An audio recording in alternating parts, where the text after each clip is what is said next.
Hello जी, hello. कैसे हो आप लोग? तो उम्मीद है सब बहुत बढ़िया होंगे यार, और सब अपने घर पे सेफ होंगे। तो फटाफट से इस क्लास को ज्वाइन कर लो। ये क्लास जैसे मैंने आप लोगों को पहले बोला था यार, कि अभी ना हम लोगों की थोड़ी सी लाइव लेटेस्ट क्लासेस स्टार्ट हो गई है जो जून अटेम्प्ट वाले बच्चों के लिए। तो ना थोड़ा सा टाइम का शॉर्टेज चल रहा है, और मेरी हेल्थ इश्यूज भी है। मुझे मतलब लाइक काफी ज्यादा ना कफ एंड कोल्ड चल रहा है। तो बड़ी मुश्किल से मैं ना अपनी रेगुलर क्लासेस ले पाता हूँ। तो वो भी आजकल बड़ी छोटी छोटी चल रही है। तो आज के लिए मैंने ये प्लान किया कि जो इससे पहले अटेम्प्ट के लिए मैंने आप लोगों के लिए रिवीजन करवाई थी ना, अमेंडमेंट कुछ भी नहीं है यार। मैं कह रहा हूँ मजा आ जाएगा आप लोगों को उस क्लास को देख के। बिल्कुल ऐसा लगेगा कि यार interpretation of statute is like a laddoo. तो ये मेरा एश्योरेंस है आप लोगों से। इसके बेस्ट समरी नोट्स और सर आज की इंटरप्रिटेशन ऑफ स्टैट्यूट की क्लास में आप लोगों को प्रीमियर लगा रहा हूँ। इस वीडियो के बाद आप लोग उसको प्रीमियर रूप में देखोगे, और वीडियो अवेलेबल रहेगी। बट मैं ये चाहूंगा कि साथ साथ उसको कंप्लीट कर लो। मोस्ट प्रोबेबली मैं कोशिश करूंगा कल जनरल क्लोजेस एक्ट आप लोगों का मैं करवा दूं, 2 दिसंबर या 3 दिसंबर में करवा दूं। और कॉन्स्टिट्यूशन जो हमारा एक चैप्टर बचा है उसकी मैं संडे कोशिश करूंगा, संडे वाले दिन मैराथन ले। ठीक है ना? तो फटाफट से एंजॉय करो यार। 1 घंटा 45-43 मिनट की क्लास है। यू फिर एंजॉय। एंड प्लीज नीचे कमेंट करना मत भूलना, और अपने फ्रेंड्स में शेयर करना मत भूलना। फॉर नोट्स मैं नीचे लिंक डिस्क्रिप्शन में डाल दूंगा नोट्स को लेके, और एज यूजुअल टेलीग्राम ग्रुप में भी और व्हाट्सएप ग्रुप में भी आपको लिंक मिल जाएगा। उम्मीद है सबकी तैयारियां जोरों शोरों पे चल रही है। 20 डेज भी अब आज के दिन से नहीं रहे हैं, तो इधर उधर ध्यान नहीं लगाना है। तो जो कंटेंट मिल रहा है उसको फटाफट से अच्छे से कर लो यार। आप लोग का एग्जाम नजदीक है, और फिर उसके बाद हम लोगों को यार और भी बहुत कुछ करना है। तो अभी फटाफट से इस वीडियो को देख लो। चलो जी, बाय बाय। और जस्ट वेट एंड वॉच क्या क्या होने वाला है। ठीक है ना? तो फिलहाल के लिए इस वीडियो को एंजॉय करो। चलो यार। चलो जी। तो ऑल दो कंटेंट आज का चैप्टर का इतना बड़ा नहीं है, छोटा सा चैप्टर है, बट यस यस जो चैप्टर है ना बड़ा टेक्निकल है। मैं बोल दूंगा जो उसके अंदर वर्ड्स यूज हुए हैं ना बहुत टेक्निकल हुए हैं। ऑल दो नोट्स मैंने आप लोगों को दे दिए, नोट्स मैंने आप लोगों को दे दिए। Yes sir, thank you so much sir.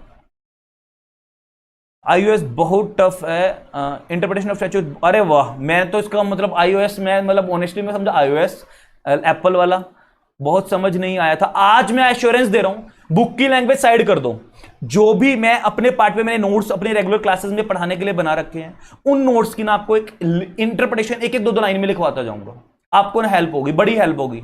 2-4 example जो भी मेरे को बताने आप लोगों को बताऊंगा, उसके अंदर उसको लीनियंसी में मैं उसके नोट्स बनवा दूंगा। जो नोट्स दिए हैं वो तो दिए हैं, एक दो लाइन अपने हाथ से भी लिखवा दूंगा आपको। ठीक है सर? ये पब्लिक रहेगा ना? हाँ जी रहेगा। टेंशन क्यों ले रहे हो यार? आप यहां ध्यान लगाओ, एक ही बार में बहुत होता है। अगर आप ध्यान से पढ़ोगे ना तो एक ही बार बहुत है। फेस टू फेस क्लासेस लोगे तब भी तो एक ही बार देखोगे ना। ये तो अभी टेक्नोलॉजी आई है 1 साल से 2 साल से, तभी आप लोग ऐसा हुए हो। स्कूल में जब आप 11th-12th में पढ़ते थे, वहां क्या टीचर को ये बोलते थे सर एक बार दोबारा पढ़ा दो, सर एक बार दोबारा पूछते थे ना बस क्वेश्चन, या घर पे जाके रिवाइज करते थे वही वाला। ठीक है ना सर? ये मेरा अभी तक का फर्स्ट रिवीजन है। क्या एग्जाम के लिए बस यह बस है क्या सर? देखो एग्जाम के लिए अब आप पे डिपेंड करता है, आपने फर्स्ट टाइम कितने अच्छे से जहां से कोचिंग ली है वो आपने पढ़ा है, या आपने सेल्फ कितने अच्छे से पढ़ा है। अब वो तो अब आपके ऊपर डिपेंड करता है। ठीक है जी? बट आज मैंने ना अपने रेगुलर स्टूडेंट को भी एक एक बहुत पते की बात बोली। आज का लेक्चर स्टार्ट करने से पहले आज फिर मैं एक ही बात बोलूंगा आप सब बच्चों को भी। देखो मेरे लिए सारे बच्चा बराबर है। जिसने मुझे पे किया वो भी वैसा ही है, जिसने मुझे नहीं पे किया वो भी वैसा ही है। हम इस टाइम अपने मंदिर में बैठे हैं। देखो being a teacher, being a professional, एक गुरु के लिए, एक टीचर के लिए ना, जो ये हमारा जो दरबार है ये एक भगवान का मंदिर है, एक सरस्वती माता का मंदिर है। अब मेरे लिए जिसने पे किया अनडाउटेडली सर उनके लिए थोड़ा सा टाइम ज्यादा हम डिवोट करेंगे, क्योंकि उन्होंने सर मॉनेटरी बेनिफिट दिया है। लेकिन सारा फैमिली का बच्चा बराबर है। मैं सब बच्चों को बहुत ध्यान से, जो बच्चा भी आज मेरी वीडियो देख रहा है, बाद में देखेगा, जो भी कंपनी लॉ पढ़ रहा है, जो भी इस दुनिया का लॉ पढ़ना है, जो बच्चा मेरा रेगुलर वाला भी अगर ये वीडियो देख रहा है या बाद में देखेगा, तो ध्यान से, आज उन बच्चों को भी ये चीज समझाई थी, आज आपको भी एक ही बात समझाता हूं, बहुत ध्यान से सुनना। पढ़ाई से हटके, पढ़ाई से हटके का मतलब ये नहीं कि पढ़ाई से हटके है, पढ़ाई से रिलेटेड, बट पढ़ा नहीं रहा हूं, समझो बात। बच्चा मुझे बोलता है, जो मेरे को मेजॉरिटी अब तक प्रॉब्लम समझ में आई, मेरे लाइव वाले बच्चों ने भी मेरे को यही बोला, क्योंकि अभी आप होले होले 12th पास करके आए हो, CSET is not a tough task. बच्चों वाली चीज है सर। हार्डली 5-7 महीने आपको हुए, अभी आप 18 प्लस भी नहीं, हार्डली कुछ बच्चा हुआ है, कुछ नहीं हुआ है। तो मेरी बात ध्यान से सुनो सर, इस पेपर में आप लोगों को प्रॉब्लम क्यों आती है? ये पेपर ऐसा क्यों है कि जिसमें बच्चा जनरली मुझे बोलता है, जनरली 90% इंडिया का बच्चा मैंने ना आज तक इस पेपर में रोता हुआ देखा है दो चीजों को लेके, सर ये हमें रिटेन नहीं होता, दूसरा केस लॉस। ठीक है ना। अब सुनो ध्यान से, सुनो बहुत ध्यान से। अब हुआ क्या, बच्चा क्या करता है, देखो बच्चे ने ना, आप सबने ना 11th क्लास में, मुझे पर्सनली लगता है कॉमर्स थी सब बच्चों के पास, आपने एक पेपर पढ़ा होगा बिजनेस स्टडीज, बहुत ध्यान से देख लो सारा बच्चा, और कोई प्रोफेशनल का बच्चा पर चांस ये वीडियो देख रहा है तो वो भी देख लो, आपने एक पेपर पढ़ा होगा सो 12th क्लास में 11th क्लास में बिजनेस स्टडीज। आप ना इसको क्या करते थे, क्रैम करते थे, क्रैम कर लिया, उसके बाद आपको समझ में आना स्टार्ट होता था वो। सर पहले आप उसको जनरली बच्चा बोल रहा हूं मैं, सारे बच्चे की नहीं बोल रहा, कोई बच्चा नीचे मैसेज करे हाँ हाँ सर नहीं सर नहीं सर नहीं सर, ऐसा नहीं बोल रहा हूं। अब क्या था, सर था मेरे पास, ठीक है ना। अब सुनो भाई सुनो, बहुत ध्यान से सुनो, बच्चा पहले उसको क्रैम करता है, उसके बाद उसको समझ में आता है, सर 3-4 बार पढ़ने के बाद मुझे समझ में आया, देन मुझे रिटेन होता है। देन सर मैं इसके नोट्स बनाने स्टार्ट करता हूं, थोड़ा सा समझ में आता है, नोट्स बनाता हूं, रुको नोट्स बनाता हूं, एंड देन सर हमें ये रिटेन होता है। बात आ रही है समझ में, बहुत ध्यान से बता रहा हूं सारे लोगों को लेके। अब सर ये तो था एक थ्योरी, अगर आप सिर्फ थ्योरी, लेकिन ध्यान रखना लो थ्योरी नहीं है, लो के भी अपने प्रिंसिपल्स है, आज ही पढ़ोगे आप, लो थ्योरी नहीं है, law is a practical paper. Practical कैसे sir, case study, case laws, और सर ये रूल्स जो आज आप पढ़ोगे, प्रिंसिपल्स, जैसे मैंने आपको बताया था, नोट नेगेटिव नेगेटिव, अगर दो चीज नेगेटिव आ गई, नेगेटिव प्लस नेगेटिव क्या बन जाता है, पॉजिटिव हो जाता है, नेगेटिव से नेगेटिव कट हो जाता है। सर लो के भी रूल्स हैं अपने, अगर आप इसको थ्योरी पढ़ रहे हो, और जो मैक्सिमम बच्चा इंडिया का, मैक्सिमम बच्चा इंडिया क्या करता है, मैक्सिमम बच्चा, प्लीज प्लीज इधर ध्यान दो, इसको ना क्रैम करने की कोशिश करता है, एंड देन वो कहता है सर मुझे समझ में आ गया, और पास भी हो जाता है पेपर में। फिर जब वो फाइनल में आता है ना, फिर कितने लोग क्रैम करोगे आप, फाइनल में तो ऑलमोस्ट पेपर जनरल लॉज है। प्रॉब्लम क्या आती है, बच्चा इसको थ्योरी मान के पहले क्रैम करना स्टार्ट कर रहा है। आप अगर इसको पहले समझने की कोशिश करोगे ना, आप इसको पहले समझो, सर जो मैंने क्लास में रिवीजन में पढ़ाया, जहां से भी आपने पढ़ा, रेगुलर पढ़ा, ध्यान से सुनना सारा बच्चा, बहुत ध्यान से, आज के बाद कभी भी ना किसी बच्चे को प्रॉब्लम नहीं आएगी किसी भी लो में। पहले आप उसको समझो, आपने डायरेक्ट उसको, जैसे आपने क्या किया, एक सब सेक्शन पढ़ लिया, सेक्शन 3 का मान लो आपने एक सब सेक्शन पढ़ लिया, आप उसको क्रैम करने लगते हो, बैठ के बार बार बोलने लगते हो, उसके नोट्स बनाने लगते हो, एक पढ़ते ही उसके नोट्स बनाओगे। बच्चे की आदत होती है भाग भाग के उसके नोट्स बनाओगे, एग्जैक्ट लैंग्वेज को आप ना क्रैम करना स्टार्ट कर देते हो। ये सब बच्चों के बारे में बता रहा हूं मैं, किसी एक बच्चे के बारे में नहीं बता रहा हूं, मोस्टली सबका मतलब मेजोरिटी विंस। मेजोरिटी बच्चा ये गलती करता है, एग्जैक्ट लैंग्वेज क्रैम मारता है, बैठा रहता है, हिलता रहता है, पानी पीता रहता है, घूमता रहता है, घूम घूम के पढ़ता रहता है, कुछ बच्चों के हिलने की आदत है, कुछ बच्चों को लेट के पढ़ने की आदत है, वटएवर। मैं बता रहा हूं एग्जैक्टली बच्चा ना पढ़ता है, और बस टीचर ने बता दिया शॉर्ट नोट्स बनाने, रिटेन हो जाएगा, बच्चा उसके नोट्स बनाने स्टार्ट करता है, और एग्जैक्ट नोट्स बनाता है, कुछ भी अपनी तरफ से बनाता है, और फिर बोलता है सर मुझे तो समझ में आ गया, रिटेन हो गया। बिल्कुल भी नहीं, पहले आपको पढ़ना है, टीचर ने जो पढ़ाया है, सेल्फ पढ़ा है, पहले आपको पढ़ना है। सर सेकंड टाइम साथ साथ ही आप ना, जब आप कंक्लूड करो उसी लेक्चर को जो आपने पढ़ा है, बाद में जैसे टीचर करवाए या आप खुद करो, उसको सेकंड टाइम साथ साथ आप उस लेक्चर को रीड करोगे, उसको बुक से, जो भी आपको नोट्स मिले हैं उनको बुक से पढ़ोगे, उसको पढ़ोगे। सर फिर भी आपको ना रिटेन नहीं होगा। सर मैं अपनी बुक्स में क्या करता हूं, जैसे बच्चा देख ही लेगा, मैं हाईलाइट करके रखता हूं, बोल्ड करके रखता हूं, अंडरलाइन करता हूं, उसको कलर चेंज कर देता हूं उस वर्ड का, इंपॉर्टेंट दिखाने के लिए। ऐसे ही आप लोग, हो सकता है कोई मॉड्यूल से पढ़ रहा हो सकता है किसी के पास किसी और ऑथर की बुक हो, मुझे पर्सनली लगता है बहुत कम ही ऑथर ऐसा करते हैं हाईलाइट करना, उसको ना एक हाईलाइटर रखो, हाईलाइटर होता है सब बच्चों के पास, उसको हाइलाइटर से हाईलाइट कर दो। सर ये रेलेवेंट पॉइंट है।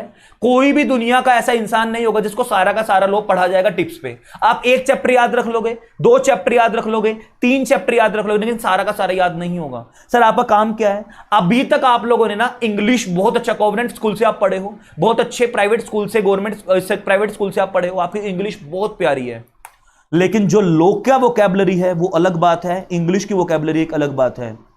तो लो की वोकैबुलरी आपके पास आनी चाहिए। इंपॉर्टेंट वर्ड्स और लो में करने पहले आपने समझो। समझने का मतलब क्या है? पर्पस। सर जो ये लैंग्वेज यहां लिखी गई है ये क्यों लिखी गई है, कहना क्या चाह रहा है, intention behind the section, sub section, provision. पहले इंटेंशन समझो। हिंदी में, हमारी मातृभाषा हिंदी में, पहले इंटेंशन समझ जाओ, पर्पस। आज का चैप्टर है इसलिए मैं आपको समझा रहा हूं ये, तभी आज बस मेरी ये बात समझ जाना, आपको आज का चैप्टर समझ में आ जाएगा। ये मेरा एग्जांपल आज के चैप्टर का और आपकी जिंदगी का भी। पहले आप कभी भी उसकी लैंग्वेज को क्रैम करने के लिए मत भागो। सर बहुत सारा बच्चा ना मेरी फैमिली का ऐसा यहां बैठा होगा जिसको मात्र एक बार रीड करने से ना समझ में नहीं आएगा। इंग्लिश है, इंग्लिश टू हिंदी आप है ना पढ़ते पढ़ते नहीं कर पाओगे। और बहुत सारा बच्चा ऐसा बैठा होगा इंग्लिश की हिंदी पढ़ते पढ़ते माइंड में ही कर लोगे। और कुछ बच्चा ऐसा बैठा होगा, मैं सबको काउंट कर रहा हूं, अपने आप को भी, जब मैं बच्चा था, कि पढ़ते पढ़ते आप है ना उसकी इंग्लिश की हिंदी नहीं कर पाओगे। तो इसमें शर्माना नहीं है, बैठ के इंग्लिश की हिंदी कर लो अपने आप से, कोई दिक्कत नहीं है। अपने आप से इंग्लिश की हिंदी कर ली बच्चे ने। और सर वो हिंदी के वर्ड्स है ना, जो भी इंपॉर्टेंट वर्ड लिखे हाईलाइटेड वर्ड के साइड में, गूगल करो, कुछ भी करो, वो हिंदी के वर्ड्स यहां डालना स्टार्ट कर दो। अभी भी बोल रहा हूं, टाइम है, कर दो।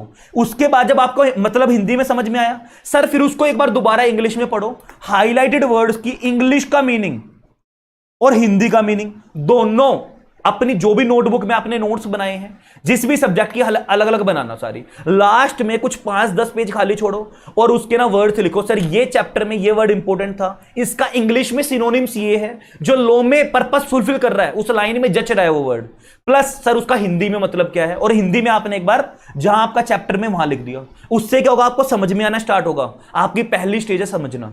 दूसरी स्टेज है सर इंपॉर्टेंट वर्ड्स निकालना। जो वर्ड्स पूरी लाइन तो याद नहीं रहेगी, इंटेंशन समझ में आ गई। जो वर्ड आपको एग्जाम में कोट करने हैं, जो मैंने हाईलाइट किए हैं, अंडरलाइन किए हैं, बोल्ड किए हैं, वो वर्ड्स आपको क्या करने हैं सर, निकाले हैं। बात आ रही समझ में? इंटरप्रिटेशन ही तो लो है, लो में और होता ही क्या है सर? देखो इसी चीज के तो पैसे हैं, वरना हम भी लोग भी तो आप जैसे हैं। जो इंग्लिश के टीचर्स हैं वो इंटरप्रिटेशन नहीं कर पाएंगे क्योंकि उनको लो की लैंग्वेज का नहीं पता है, वरना वो लोग भी तो हमारे जैसे ही हैं। अब हमें क्यों जाना जाता है, हमें क्यों समझा जाता है? क्योंकि हम लो के इंटरप्रिटेशंस जानते हैं, लो के रूल्स जानते हैं। वही चीज बोली जा रही है, पहले आप पढ़ो, हिंदी में निकालो मीनिंग, उसके बाद सर आप उसी चीज को इंग्लिश के मीनिंग लिखो साइड में, साथ साथ ही लिख लो, देन एक बार पढ़ो, आपको समझ में आना स्टार्ट होगा। थोड़ा थोड़ा रिटेन होगा, 10%, 20%। देन उसके बाद आप थर्ड रीडिंग लोगे सर, 1 या 2 दिन के गैप से ज्यादा मत करना। आप थर्ड रीडिंग लोगे, आपको वो चीज माइंड में सेट होनी स्टार्ट हो जाएगी। मैं वादा करता हूं, मैंने भी ये चीज फॉलो की, N number of student final के बच्चों ने भी ये चीज फॉलो की। मेरी फैमिली के बच्चों के पास ना आज भी 1 महीने से ज्यादा है। अगर आज आप भी रिवीजन वीडियोस को भी थोड़ा थोड़ा इस तरीके से करना स्टार्ट करोगे ना, कि जो हम लोगों ने पढ़ा है पहले रिटेन करना, पहले उसको समझो, पहले रिटेन मत करो, वरना क्रैम होगा, वो रिटेन नहीं होगा, वो क्रैम होगा। और क्रैम आपको हार्डली जब दूसरा चैप्टर तीसरा चैप्टर शुरू करोगे, पहला भूल जाओगे, कॉन्फिडेंस नहीं आएगा, बार बार देखोगे जब याद आएगा। तो पहले आप समझो, फिर पहले मीनिंग निकालो, फिर समझो उस पूरे के पूरे पैराग्राफ को। सर पूरा सेक्शन क्या बोलना चाहता है, दूसरे सेक्शन के साथ पहला सेक्शन क्या बोलना चाहता है, पूरा समझ में आया सर चैप्टर? सर अब उसको ना इंपॉर्टेंट वर्ड्स को रिटेन करना शुरू करो, फिर सर उसको ना पूरे पूरे पैराग्राफ के कुछ नोट्स बनाने अपनी लैंग्वेज में शुरू कर दो, या जो फैकल्टी ने बनवाया उनमें ऐड करना शुरू कर दो। मुझे पर्सनली लगता है उसके बाद है ना आपको, फिर आप रिवीजन करोगे तो आपको सब कुछ रिटेन हो जाएगा, मतलब समझ में आ गया। इंपॉर्टेंट वर्ड्स के मीनिंग हिंदी में इंग्लिश में आ गए, सर आपके पास लैंग्वेज आनी स्टार्ट हो जाएगी। फिर बच्चे की ना ये प्रॉब्लम खत्म हो जाएगी, सर हमें ये लैंग्वेज टफ लगती है। लैंग्वेज टफ जब लगती है जब आप पहली बार में क्रैम करने की कोशिश कर रहे हो। जब सारा बच्चा पहली बार में क्रैम करने की कोशिश कर रहा है तो भाई लैंग्वेज तो टफ लगेगी।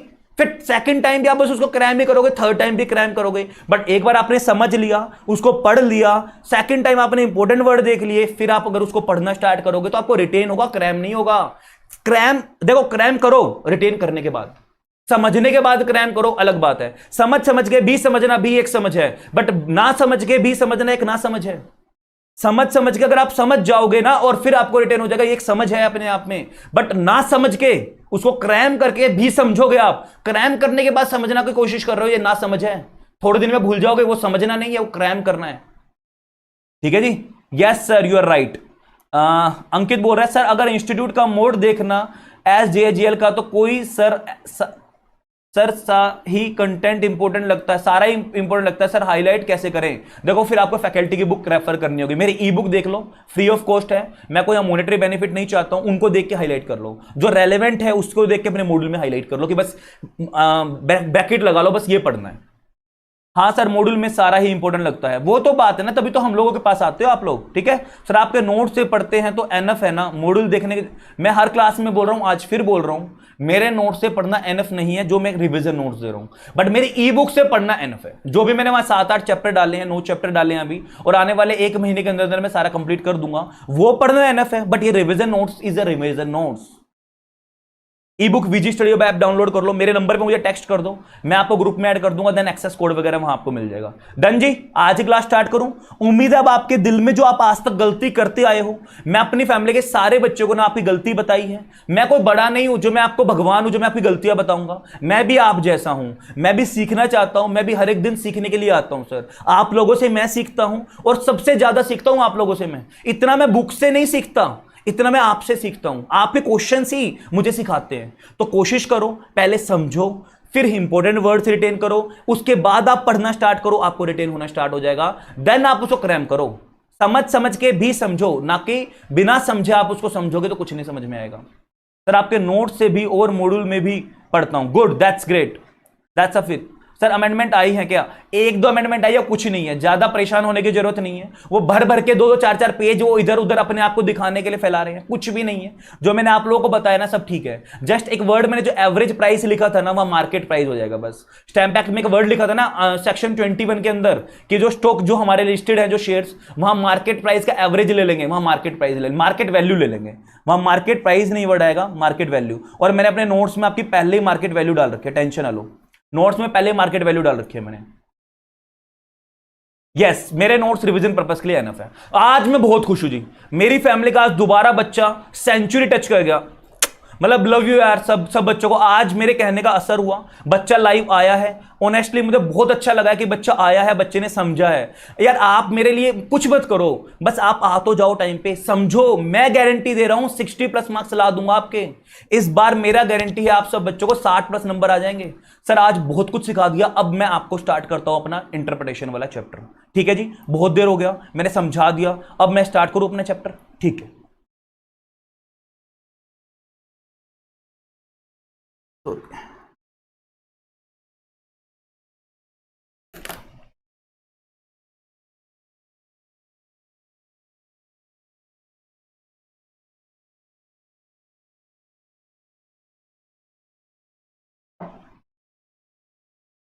दर्शन कोई अमेंडमेंट नहीं है, जो मैं पढ़ाता हूं ना उसमें सब अमेंडमेंट पढ़ा देता हूं, आपको पता भी नहीं चलेगा कब में अमेंडमेंट निकल गई। ठीक है जी, तो टेंशन ना लो, कोई अमेंडमेंट नहीं है।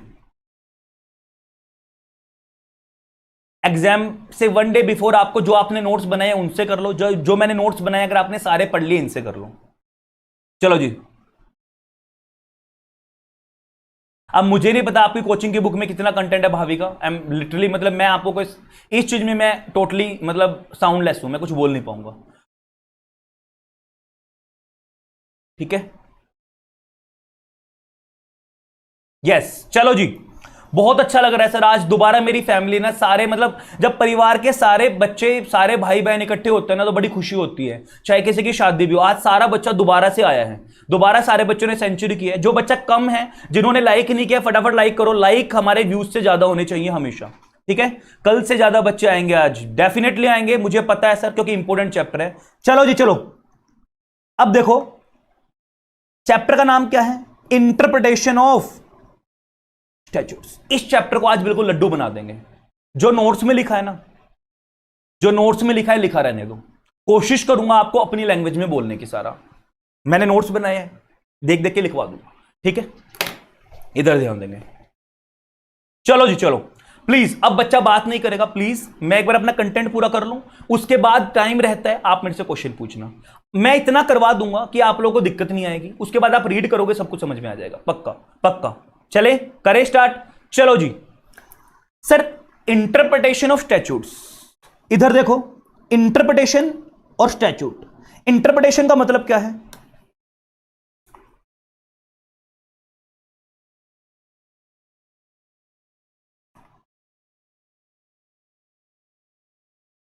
इंटरप्रिटेशन का मतलब होता है सर टू फाइंड आउट, क्या चीज लिखते रहना, नोट्स आज मैंने पहले दे दिए थे, प्रिंट आउट ले लिया होगा, वरना अपने नोटबुक में करते रहना note. To find out the meaning, sir मतलब पता लगाना, इसी को ना लॉ मेकर एक वर्ड और बोलता है कंस्ट्रक्शन। देखो यही वर्ड आ गया है कंस्ट्रक्शन, आप एक देखोगे लेमन तरीके से बिल्डिंग बनाना, बिल्डिंग कंस्ट्रक्शन, और एक क्या है कंस्ट्रक्शन का मतलब है सर इंटरप्रेट करना, मतलब निकालना, to find out the purpose meaning behind this word. Sir हम बोलते हैं ना समझना, सर वो मतलब क्या कहना चाहता है लॉ मेकर, क्यों ये लॉ बनाया गया, क्यों यहां ये लाइन आई, वो चीज समझना, ये प्रोविजन लाने के पीछे पर्सपेक्टिव क्या है। ठीक है जी, चलो जी, चलो चलो अब इन चीजों की तरफ ध्यान ना दो, अब इधर ध्यान दो। अब स्टैट्यूट का मतलब होता है लॉ, और वो भी कौन सा, रिटर्न। सर जो भी रिटर्न लॉ है उसके अंदर कोई लाइन लिखी है, कोई सेक्शन दिया है, कोई सबसेक्शन दिया है, कोई क्लोज दिया है, प्रोवाइजो दिया है, सर वो क्यों आया वो समझना, और जो आया तो उसका पीछे उसका मीनिंग क्या है, ये चीज क्या है हमारी sir interpretation of statutes, construction of statutes to discover the intention of the executor law legislature. चलो जी, sir basically interpretation of statutes का मतलब होता है to will of the legislation. Will, यहां विल का मतलब वसीयत नहीं है, यहां विल का मतलब है डिजायर, इच्छा, पर्पस, इंटेंशन। तो लेजिस्लेचर की, लेजिस्लेचर कौन होता है सब बच्चों को पता होगा, जो लॉ बनाता है, लॉ मेकिंग अथॉरिटी, जो लॉ को बनाता है, जो लॉ को पास करता है। अब सर जो intention of the legislature, to find out the intention of the legislature, sir ये लॉ क्यों बनाया गया, तो वो चीज को समझना, वो हमारा क्या है interpretation. A statute has been defined as the will of the legislature, मतलब इंटेंशन, डिजायर, ये विल का मतलब वसीयत नहीं है, इच्छा लेजिस्लेचर की normally. It denote the act, generally अगर हम बोलें स्टैट्यूट्स का मतलब जनरली, देखो सिर्फ स्टैट्यूट का मतलब एक्ट नहीं होगा, जनरली स्टैट्यूट को हम किस चीज से डिनोट करते हैं, किस चीज से रिप्रेजेंट करते हैं, सर एक्ट से। बट सिर्फ एक्ट बोलना गलत होगा, क्या मैं बोल दूं code, CrPC criminal procedure code, IBC insolvency bankruptcy code, या मैं बोल दूं रेगुलेशंस, सेबी आईसीडीआर रेगुलेशंस, वो भी तो अपने आप में स्टैट्यूट है जो पार्लियामेंट ने पास किया, लेजिस्लेचर ने बनाया है। बात आ गई समझ। जनरली इसको डिनोट करते हैं एक्ट से, एनेक्टिंग बाय द लेजिस्लेचर, जिसको एनेक्ट करता है, एनफोर्स करता है, बनाता है कौन जी, लेजिस्लेचर। इधर ध्यान दो, सारा बच्चा लिखो मत प्लीज, बस ध्यान दो, सब समझ में आ जाएगा। ए statute is thus a written will of the legislature. तो मैं स्टैट्यूट क्या क्या बोल सकता हूं, सर रिटन विल है लेजिस्लेचर की। पता नहीं कौन नलायक बच्चा कॉल कर रहा है, एक बार मैं देता हूं कॉल, देखो written will of the legislature. The object of the interpretation of the statute is to discover the intention of the, object क्या है सर, ऑब्जेक्ट क्या है, क्यों आया interpretation of statutes, object of the interpretation of statute is to discover, अभी तो बताया sir, to find out, to find out, to find out the intention of author legislature. एक बात और समझना, देखो एक तो पर्सपेक्टिव होता है लॉ बना है, लॉ क्यों बना है, इंटेंशन पता लगाना। क्या मैं बोल दूं सर कंस्ट्रक्शन सिर्फ लॉ की इंटरप्रिटेशन करने के लिए यूज नहीं किया जाएगा वर्ड, सर कंस्ट्रक्शन या इंटरप्रिटेशन वर्ड तो कोई आपने कॉन्ट्रैक्ट बनाया है, आपके और मेरे बीच में कोई कॉन्ट्रैक्ट बना है, जो उस कॉन्ट्रैक्ट के अंदर टर्म्स एंड कंडीशंस लिखे हैं, क्या मैं इसको कोवेनेंट बोल दूं, क्या उनको कोवेनेंट्स बोल दे टर्म्स एंड कंडीशंस को, क्या मैं इनको क्लोजेस बोल दूं, जो भी आपके और मेरे बीच में क्लोजेस बनाए गए हैं, जो भी हमने एक एग्रीमेंट के अंदर क्लोज लिखे हैं, टर्म्स एंड कंडीशंस लिखी हैं, तो क्या मैं बोल सकता हूं सर, वो भी तो कई बार हो सकता है कि उनके अंदर एम्बिग्यूटी आ जाए, डाउटफुलनेस आ जाए, डाउटफुल लग रहे हैं सर, वो डाउटफुल लग रहे हैं जी वो। तो अगर ऐसा होता है कि आपको डाउट लग रहा है कोई भी कोवेनेंट्स में और कोई भी मैं बोल सकता हूं क्लोजेस में, टर्म्स एंड कंडीशंस में एम्बिग्यूटी लग रही है, एब्सर्डिटी लग रही है, तो वहां भी हम अपना क्या करेंगे, रूल्स ऑफ इंटरप्रिटेशन को लेके आएंगे। तो क्या मैं बोल दूं अगर कोई भी चीज आपको लिटरली पढ़ के एक बार में समझ में आ रही है, कोई भी चीज पढ़ के एक बार में समझ में आ रही है, साइलेंट कर दो, कोई भी चीज पढ़ के एक बार में समझ में आ रही है, अगर आपको एक ही बार में समझ में आ गई तो क्या आप उसमें डिक्शनरी उठाओगे, बस मुझे मेरी फैमिली का बच्चा एक बार आंसर देगा, अब आंसर देगा, अगर आपको कोई भी मेरा चैप्टर समझ में आ गया, कोई भी सब्जेक्ट समझ में आ गया, तो क्या सर आप डिक्शनरी उठाओगे, क्या कोई रेफरेंस बुक उठाओगे? क्या सर बोलोगे मुझे एग्जाम्पल दे दो सर प्लीज? क्या गूगल करोगे?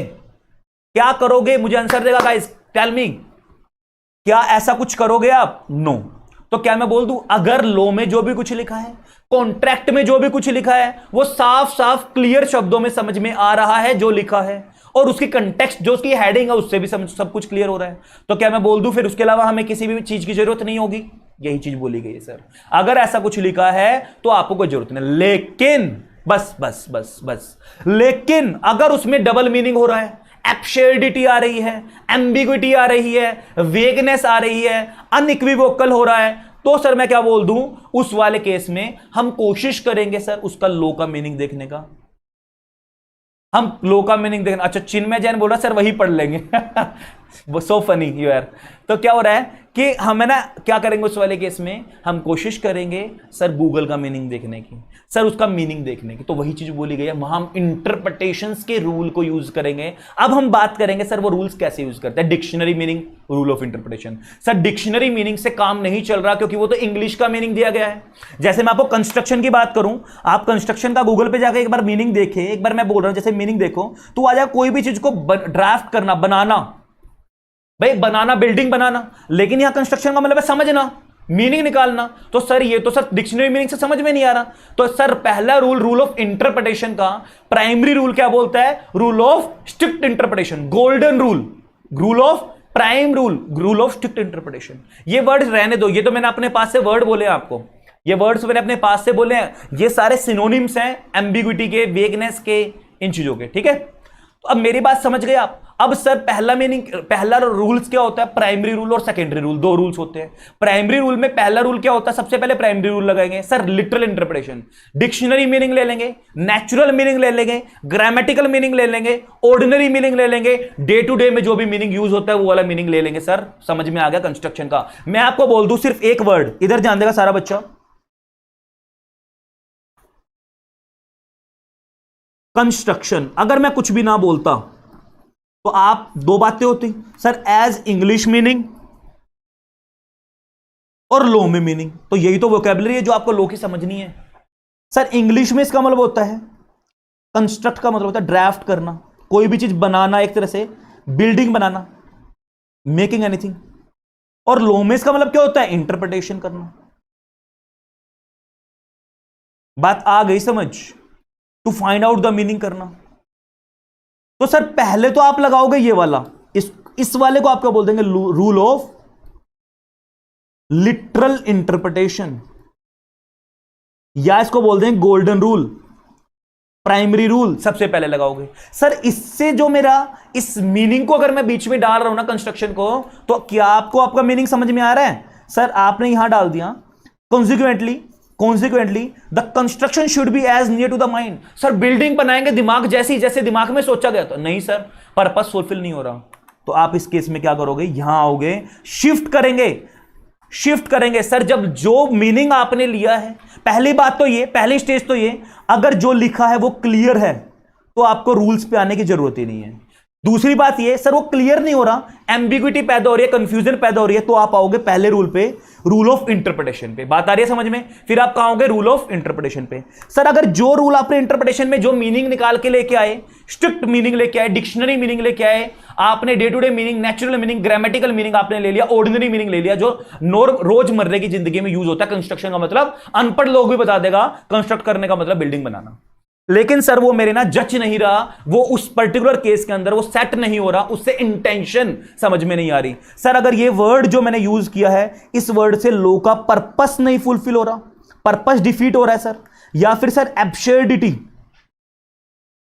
मतलब सर जो पर्पस के लिए बनाया गया था वो डिफीट हो रहा है, या डबल मीनिंग निकल के आ रहे हैं सर, उससे तो और भी कंफ्यूजन पैदा हो रही है, और कंफ्यूजन पैदा हो रही है। या फिर सर अगर हम यहां बोल दें, एक वर्ड और यूज किया जाएगा, wait for a while, just give me a single minute. या फिर वो वर्ड अपने आप में क्या हो सर, या फिर वो वर्ड अपने आप में क्या हो? टेक्निकल मीनिंग लेता हो। टेक्निकल मीनिंग, सर वो वर्ड का अपने आप में टेक्निकल वर्ड है, तो टेक्निकल वर्ड है तो इसका मीनिंग क्या निकालेंगे? टेक्निकल मीनिंग होगा। तो अगर ये तीन चार चीजें हो जाए तो सर हम शिफ्ट कर जाएंगे किस रूल पे? रूल ऑफ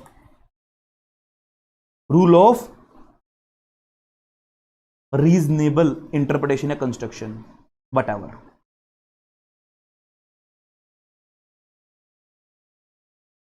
बात आ गई समझ? पहली बात तो ये मैं आपको समझाना चाहता हूं सर, अगर लाइन पढ़ के आपको क्लियर हो रही है तो आपको रूल्स ही नहीं लगाने, इंटरप्रिटेशंस के आने की जरूरत ही नहीं है। दूसरी बात ये सर, अगर कंफ्यूजन हो रही है तो आप आ जाओ, सबसे पहले आप लगाओगे जनरल मीनिंग लोगे, बेसिक मीनिंग लोगे, ऑर्डिनरी मीनिंग लोगे, रूल ऑफ लिटरल इंटरप्रिटेशन, इनको बोलते हैं सर प्राइमरी रूल्स। ये कुछ प्राइमरी रूल्स के 3-4 रूल्स होते हैं, ये लोगे सर। ये अगर आपका पर्पस डिफीट हो रहा है, ऑब्जेक्ट डिफीट हो रहा है, एब्सर्डिटी, डबल मीनिंग निकल के आ रहा है सर, टेक्निकल वर्ड था तो टेक्निकल मीनिंग लेंगे, तो यहां नहीं आएंगे, रूल ऑफ रीजनेबल कंस्ट्रक्शन में जाएंगे। रीजनेबल कंस्ट्रक्शन बोलता है सर जिस कंटेक्स्ट में वो वर्ड यूज हुआ है ना, यहां हम क्या करेंगे, इंटेंशन ऑफ द लेजिस्लेचर को देखेंगे कि सर लॉ क्यों बनाया गया, intention of the law maker, law बनाने वाले की इंटेंशन देखेंगे, लॉ क्यों बनाया गया, देन किस कंटेक्स्ट में यूज हुआ वो डालेंगे। फिर सर बोला गया ये रूल ऑफ इंटरप्रिटेशन जो है इज अ जीनस, मतलब सर एक पूरा ब्रह्मांड है, इसी में से ना अगर ये भी डिफीट हो रहा है पर्पस, मतलब इतना नहीं, इसमें से कोई स्पेसिफिक लगाएंगे, एक आएगा फिर आपका सर मिसचीफ रूल या हिडन रूल। ये बोला गया सर ये तो जीनस है, ये उसकी एक स्पीसीज है ये भी rule of interpretation, it is a type of, ये भी अपने आप में टाइप है, टाइप ऑफ रीजनेबल इंटरप्रिटेशन का। बट कौन सा टाइप है मैं अभी आपको बताने वाला हूं। लिटरल नहीं है अगर लग रहा तो वहां रीजनेबल, और रीजनेबल इज अ जीनस, मतलब पूरा का पूरा ब्रह्मांड, ये रीजनेबल है, इसमें से सर ये मिसचीफ, ये मिसचीफ है, ये रीजनेबल है। तो मिसचीफ है तो रीजनेबल का ही पार्ट, बट एक स्पेसिस है, इसकी एक स्पेसिफिक टाइप है, स्पेसिस है, ये जीनस है सर, ये ब्रह्मांड है, ये उसके काइंड एक टाइप है, एक लिस्ट है। बात आ गई समझ? इतना समझ में आया बच्चों को? अब मैं आपको ना एक बार थोड़ा सा एक्ट की तरफ, इसकी तरफ लेके चलता हूं, नोट्स की तरफ, अब आपको इजीली समझ में आना स्टार्ट हो जाएगा। ठीक है जी, चलो जी। तो यहां एक बात बोलेगी, सिर्फ लॉ की नहीं, अगर कोई कॉन्ट्रैक्ट बनाया ना पार्टीज ने, कोई कॉन्ट्रैक्ट बनाया है तो उसकी भी इंटरप्रिटेशंस करना इसका काम है। Law is defined so as to include ordinance. Sir law के अंदर और क्या चीज इंक्लूड होगी? देखो वो बोलते हैं एक्ट, एक्ट के साथ जब रूल्स जोड़ दो, जब प्रोनाउंसमेंट जोड़ दो, यानी केस लॉ जोड़ दो आप इसके अंदर, प्रोनाउंसमेंट, लेटेस्ट प्रोनाउंसमेंट्स, सर इसके अंदर अमेंडमेंट रूल्स जोड़ दो, सर इसके अंदर रेगुलेशंस जोड़ दो, ऑर्डिनेंस जोड़ दो, बिल जोड़ दो, जब इन सारी चीजों को मिला देते हो तो आपको पता है सर ये बिल बन जाता है, ये एक्ट वो बन जाता है, लॉ बन जाता है। तो act is a narrower term. Companies act, आपके सिलेबस में एक्ट है, लॉ है? मुझे एक बार आंसर दो, नालायक एग्जाम देने को चले हैं, एग्जाम देने के लिए चले हैं, आपको क्या पता है? आप एक्ट पढ़ते हो, लॉ पढ़ते हो? कंपनीज एक्ट पढ़ते हो, लॉ पढ़ते हो?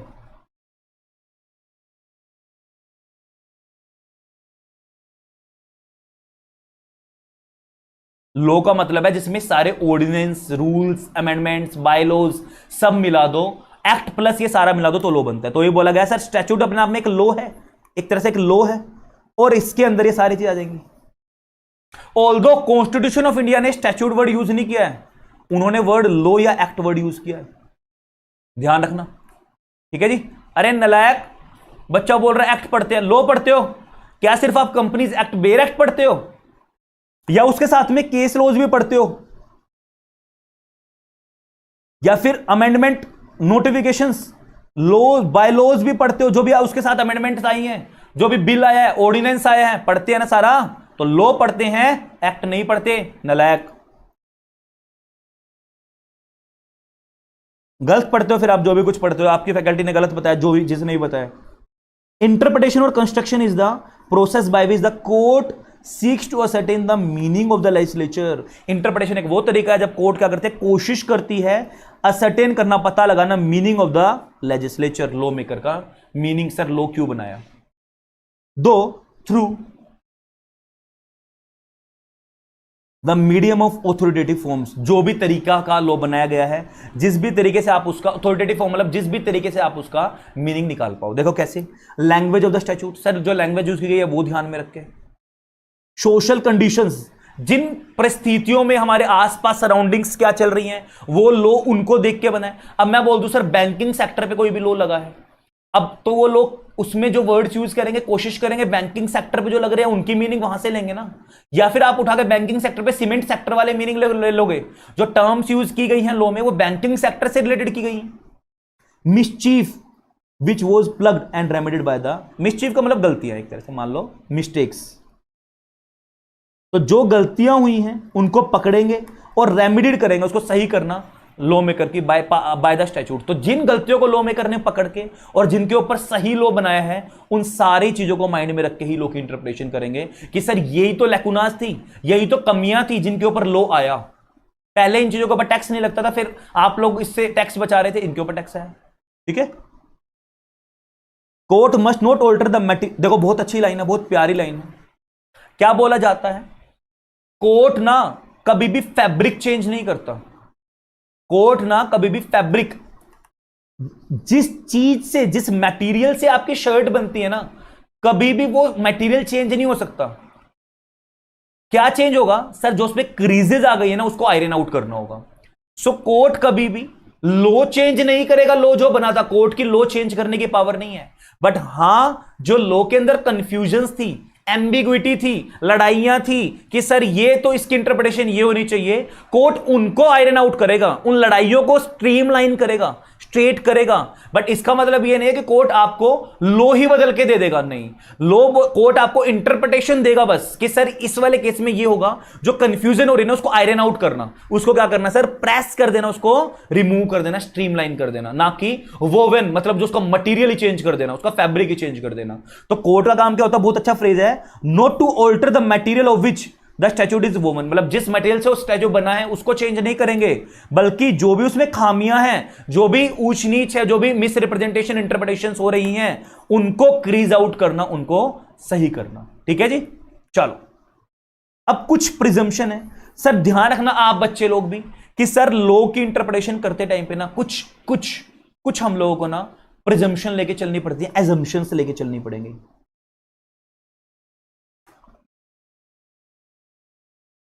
एजम्पशंस हैं, तो सर लॉ की ना कुछ एजम्पशंस हैं।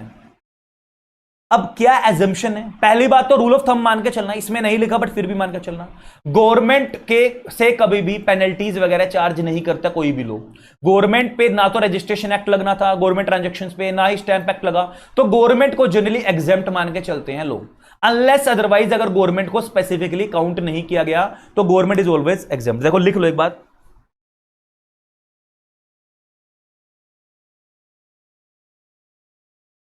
Government have exemption of any penalty unless expressly, किसी लॉ में एक्सप्रेसली बोल दे तो बात एक अलग है, अदरवाइज गवर्नमेंट को स्पेशल इम्यूनिटी दी जाती है, स्पेशल स्टेटस दिया जाता है। भाई गवर्नमेंट अपने आप से तोड़ना, लॉ कौन बनाता है, लेजिस्लेचर। मोदी जी अब लॉ बना रहे हैं और ये बोलते हैं हमारी गवर्नमेंट से कोई गलती होगी तो आप फाइन भरो, ऐसा इसलिए होता है। अब क्या बोला गया है, मान के चलेंगे सर, ध्यान से देने सर, जो लॉ में लिखा है ना, जो लॉ मेकर क्या वर्ड यूज करता है सर, जो भी यूज किया वो स्ट्रिक्ट वर्ड यूज किया है, घुमा घुमा के यूज नहीं किया सर, सीधा सीधा मीनिंग लेना है। तो the word use in the statutes are precisely and not loosely, strictly clearly word use करे गए हैं सर। तो क्लियर मीनिंग लो उसका, नेचुरल मीनिंग लो, सीधा सीधा। फालतू फंड में प्राइमा फेसी दिखते ही लो में ना घुमा घुमा के अपनी नॉलेज मत दिखाओ। जो पहले तो कोशिश करो उस वर्ड का मतलब जो नॉर्मल आप लोगों को पता है इंग्लिश का वर्ड बोलो। तो कोई लॉ मेकर भी बोलता है सर मान के चलेंगे जो भी वर्ड बेयर में यूज किया जाता है, लॉ में यूज किया जाता है, वो क्या है सर, बहुत प्रिसाइज मीनिंग दिया गया है, सीधा सीधा मीनिंग दिया गया है, और सीधा सीधा मीनिंग ही हम लोग लेंगे, ना कि लूजली। मतलब उसको इतना लूजली नहीं, ये नहीं तो ये ले लो, ये नहीं तो ये नहीं। स्टार्टिंग कोशिश करो जो मीनिंग आप लोगों को जो एक नेचुरल है, जो वर्ड का मतलब समझा जाता है सोसाइटी में, वो वर्ड का मीनिंग लेंगे। दूसरा बात सर, ये माना गया है लेजिस्लेचर को ना, लॉ मेकर को पता है कि किस तरीके की सराउंडिंग्स हैं जिनको देखते हुए उन्होंने लॉ बनाया, state of the law. Sir जो उन्होंने लॉ बनाया उनको पता है क्या हमें बनाया है, लेजिस्लेचर से गलती से नहीं बनाया। लेजिस्लेचर ने बनाने के बाद भी एक ड्राफ्ट बनाया था, उसके बाद उसके ऊपर ऑर्डिनेंस पास किया था, उसके बाद उसके ऊपर बोथ हाउसेज ने अपनी अप्रूवल दी थी। तो लेजिस्लेचर को पता है क्या हमारा लॉ है, स्टेट ऑफ द लॉ, क्या हमारा एक्चुअली में लॉ है, सब कुछ पता है। Legislature does not make any alteration. और क्या मान के चलेंगे सर, लेजिस्लेचर ने कोई भी इसके अंदर ऑल्ट्रेशन नहीं की है, कोई भी इसके अंदर है ना लेजिस्लेचर ने अपने आप से ही हम बोल दें सर यहां ना देखो बहुत सारी जगह ना लॉ मेकर से गलतियां हो जाती हैं, but I am not the legislature, court भी लेजिस्लेचर नहीं है, तो जो लॉ मेकर से गलतियां होगी हम अपना प्रिज्यूम नहीं करेंगे कि लॉ यहां ठीक होके आ जाएगा तो आप ऐसा सही पढ़ लो। यहां प्रिज्यूम नहीं करेंगे कि सर लॉ सही होके आ जाएगा, अपने आप अमेंडमेंट आ जाएगी। प्रिज्यूम्ड है सर, अगर लॉ से गलती हो भी गई लेजिस्लेचर से तो प्रिज्यूम्ड है कि सब तो सही पढ़ना शुरू कर दो। नहीं, आप लॉ मेकर नहीं हो, जो लिखा है जैसा लिखा है वैसे का वैसा पढ़ना पड़ेगा। तो लॉ जब तक खुद से एनेक्टमेंट ना आए, खुद से अमेंडमेंट एक्ट ना आए, आप अपने आप से अमेंडमेंट मत मानना, ठीक है।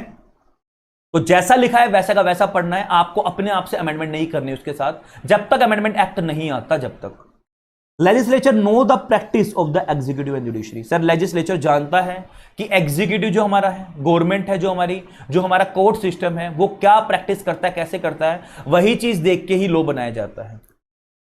लेजिस्लेचर के पास जो पावर कन्फर की गई थी ना, जो पावर असाइन की गई थी लेजिस्लेचर को लॉ बनाने को लेके, लेजिस्लेचर ने उन पावर्स को फॉलो करते हुए, उन ड्यूटी को फॉलो करते हुए ही लॉ बनाया है, उनसे बियॉन्ड जाके या उनसे कम में लॉ नहीं बनाया। नहीं, मेरी वीडियो तो प्रॉपर चल रही है, इवन एक्सीलेंट कनेक्शन आ रहा है। शारदा अय्यर, मेरे पास तो एक्सीलेंट आ रहा है, माइट भी आपके नेट में इशू हो, वॉइस में बफर हो तो मुझे पता नहीं, वो मुझे बता देना, बट मेरी video perfect excellent connection show आ रहा है मेरे पास, ठीक है जी। Legislature does not make any mistake, वही बात मान रहे हैं, मान के चलो ये प्रिज्यूम कर लो लॉ मेकर से गलती नहीं हुई है। अच्छा हुई होगी बीच में, मेरे ध्यान नहीं, अभी तक एक्सीलेंट आ रहा है, तो लेजिस्लेचर से गलती नहीं हुई, ठीक है जी। मान के चलो boss is always right, boss is always right, the law compel no man. और एक चीज बहुत ध्यान से देखना सर, कोई भी चीज को रिटेन करना है तो ब्रैकेट में ना ऐसे लिखते रहना, ऐसे।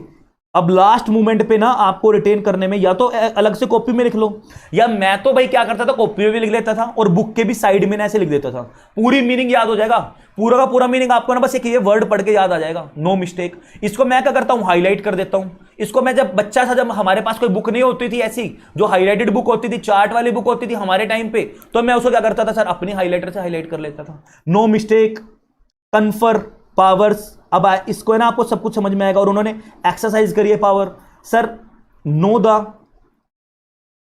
द प्रैक्टिस, ऐसे से वर्ड लिख लो, आपको सबको याद आ जाएगा क्या क्या है इनके अंदर। हर लॉ में ऐसे ही करो, हर चीज में ऐसे ही करो, अरे बस बस बस। तो हर लॉ में ऐसे ही करना, चाहे वो कंपनी लॉ है चाहे वो जनरल लॉज में, तो स्पेसिफिकली बोलूंगा ब्रैकेट में या साइड में जो भी जगह होती है ना, यहां उस पूरी लाइन का एक एक मीनिंग लिखते चलो, जिससे आपको याद में बाद में याद आ जाए, एग्जाम के टाइम पे या फिर आपको रिवीजन करने में बड़ा हेल्पफुल होगा। सर लास्ट चीज क्या बोली गई है, लॉ कभी भी ऐसा कुछ करने के लिए कंपेल नहीं करेगा किसी भी इंसान को, मैन इंक्लूड्स वीमेन, किसी भी इंसान को कंपेल नहीं करेगा जो कि फ्रूटफुल होगा, फ्रूटाइल होगा, जो कर ही नहीं सकता। Law compels no man to do that which is fruitful और फ्रूटाइल, फ्रूटलेस। ऐसा काम करने के लिए नहीं बोलेगा सर जो हो ही नहीं पाएगा या जो करने से उसको नुकसान होगा, तो ऐसा काम करने के लिए लॉ कभी भी नहीं बोलेगा आपको, ये मान के चलो। तो जो लॉ में लिखा है ना सब कुछ अच्छा ही लिखा है। मान लो एसेंशियल कमोडिटीज एक्ट होता है, एक स्टेट से दूसरे स्टेट में आप दूध को या एसेंशियल कमोडिटी जो मानी गई है उनको सेल नहीं कर सकते। क्यों सर, एक स्टेट में तो आप उस चीज को जाके जहां कमी है वहां तो ज्यादा रेट में बेच रहे हो, फिर यहां की स्कैरसिटी हो जाएगी, फिर यहां कमी हो जाएगी ना जहां से आप लेके जा रहे हो, तो वहां उस चीज के रेट बढ़ा दोगे। दिल्ली में वैसे रेट बढ़ेंगे, हरियाणा में से दूध ले जाके बेच रहे हो तो दिल्ली में तो ज्यादा रेट में बेचोगे, हरियाणा में उसकी कमी होने की वजह से वैसे तेज रेट में बिकना स्टार्ट हो जाएगा। तो एसेंशियल कमोडिटीज भी कुछ देख के बना, ऐसे बोला गया है कि मान के चलो जो भी लॉ बना है सर वो सारा का सारा लॉ मेकर ने बहुत सोच समझ के बनाया है, और कुछ भी ऐसा लॉ मेकर नहीं बोलता कि आपको करने से कुछ नुकसान होगा। तो लॉ ऐसा कभी भी नहीं बोलेगा, सब कुछ सोच समझ के लॉ बनाया जाता है, ठीक है जी। चलो जी, अब फिर मैंने आपको एक बात बोली थी, अगर आपको बेसिक मीनिंग क्लियर है, नो नीड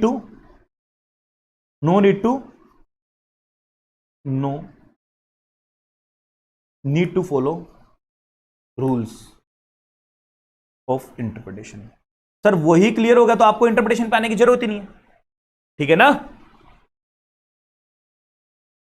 जरूरत ही नहीं है।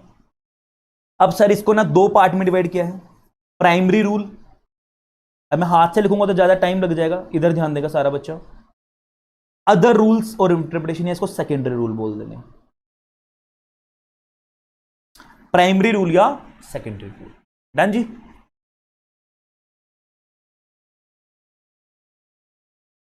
अब इधर ध्यान देंगे सर, सबसे पहला रूल क्या बोलता है? Primary rule, golden rule of interpretation या रूल ऑफ लिटरल कंस्ट्रक्शन। देखो मैंने ना कुछ बहुत इजी सी लैंग्वेज में बनाने की कोशिश की थी।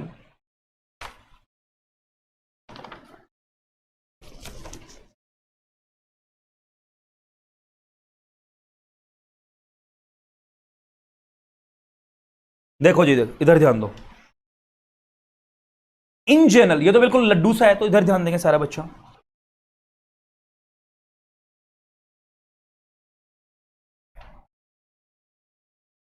जो भी वर्ड्स, जो भी फ्रेज, जो भी सेंटेंस लॉ मेकर में यूज किए हैं, स्टैट्यूट में यूज किए गए, लॉ में, एक्ट में यूज किए गए हैं, जो भी वर्ड्स, फ्रेज, सेंटेंस जो भी यूज किए गए हैं, are ordinarily to be understood, उसको समझा जाएगा जनरली। ऑर्डिनरली का मतलब जनरली उसको समझा जाएगा इन देयर नेचुरल, ऑर्डिनरली और पॉपुलर और ग्रामेटिकल मीनिंग। सर जो भी उसका as a grammatical meaning, popular meaning, ordinary meaning, natural meaning निकल के आ रहा है, उसको उसी तरीके से समझो। Unless such a construction lead to, मैंने आपको 3 चीजें बताई थी, एब्सर्डिटी। सर अगर हम उसको natural meaning, ordinary meaning, popular meaning, grammatical meaning ले रहे हैं सर, उससे उसके एब्सर्डिटी मतलब सर डाउटफुलनेस आ रही है, डबल मीनिंग आ रहा है, डाउटफुलनेस आ रही है। दूसरी बात, जो भी कंटेंट या फिर ऑब्जेक्ट, जो भी पर्पस था, ऑब्जेक्ट था, वो डिफीट हो रहा है। बात बताइए ना, पहले चीज तो क्या बोलती सर? एब्सर्डिटी। दूसरी चीज सर, पर्पस या ऑब्जेक्ट जो है वो डिफीट हो रहा है लॉ का। जिस पर्पस के लिए लॉ बनाया गया था सर, वही सामने नहीं आ रहा, निकल के नहीं आ रहा। द एडजेक्टिव, जो भी वर्ड या फ्रेज यूज किए गए, natural, ordinary, popular, are used interchangeably. Sir generally इनको इंटरचेंजेबली यूज कर लो, एक ही बात है। इसका मतलब मैं बताऊं क्या होता है? डिक्शनरी मीनिंग, पॉपुलर मीनिंग, जो भी उस वर्ड का एक बार सुनते ही आपके पास मीनिंग आ जाएगा। सर लास्ट इसमें क्या बोलते हैं एक बार? डे टू डे मीनिंग, जो आपको जनरली रोजमर्रा की जिंदगी में देखने के लिए मिल जाते हैं। फिर बोला गया इंटरचेंजेबली यूज कर सकते हो सबको, एक ही बात है। दे मीन द ग्रामेटिकल और लिटरल मीनिंग। सर जो भी उसका एज अ ग्रामर और एज अ लिटरल मीनिंग जो देखते ही सामने समझ में आ जाए, except when the words are technical. मैंने आपको तीसरी चीज बताई थी ना सर, अगर टेक्निकल वर्ड्स हैं तो वहां क्या करेंगे? Technical meaning, because the technical words have technical meaning. उम्मीद है सब बच्चों को समझ में आया। लेकिन अगर सर जो मीनिंग हमने लिटरल लिया है, ग्रामेटिकल लिया है, स्ट्रेट फॉरवर्ड लिया है, उससे एब्सर्डिटी पैदा हो, पर्पस डिफीट हो, या सर वो टेक्निकल वर्ड हो तो टेक्निकल मीनिंग लिया जाएगा, उस केस में क्या होगा सर? हम सिंपल और स्ट्रेट फॉरवर्ड मीनिंग नहीं लेंगे, वहां हम शिफ्ट करेंगे सर दूसरे रूल की तरफ, फिर वहां हम शिफ्ट कर जाएंगे दूसरे रूल की तरफ। अदरवाइज प्राइमरी हम सबसे पहले यही रूल को फॉलो करेंगे, अदरवाइज प्रिंसिपल रूल यही है हमारा सर, सबसे पहले हम इसी रूल को फॉलो करेंगे। ये बात दी गई है। बात आई समझ में? बात आई समझ में? एक एग्जांपल देता हूं, सारा बच्चा समझ जाएगा बहुत अच्छे तरीके से। एक एग्जांपल, मेरे ना पेजेस थोड़े से उड़ रहे हैं, रुको, इधर ध्यान दे सारा बच्चा। अच्छा और एक चीज बोलिए, कभी भी अपने पास से कोई भी ऐड या सब्सट्रैक्ट मत करना, कुछ भी ऐड या सब्ट्रैक्ट मत करना। इधर ध्यान दो, सेक्शन, सॉरी सेक्शन नहीं बोल रहा हूं, इधर ध्यान दो सारा बच्चा, चलो वहीं लिख लेना। मैं एक वर्ड लिख रहा हूं मैनेजर, मैंने एक वर्ड लिखा मैनेजर, मुझे सारा बच्चा एक बार, सारा बच्चा क्या, एक दो बच्चा देखने के बाद आप मैसेज मत करना, अगर एक दो बच्चा मैसेज कर दे, सर वर्ड लिखा मैनेजर। अब आप इसको, मैं बोल रहा हूं मैनेजर अंडर कंपनीज एक्ट, बिल्कुल इंटरप्रिटेशन चेंज। एक मैनेजर का मतलब क्या होगा sir? Sales manager, sir branch manager, और एक मैं बोल रहा हूं सर कंपनीज एक्ट के अंदर द मैनेजर, सेक्शन 2 क्लोज 53।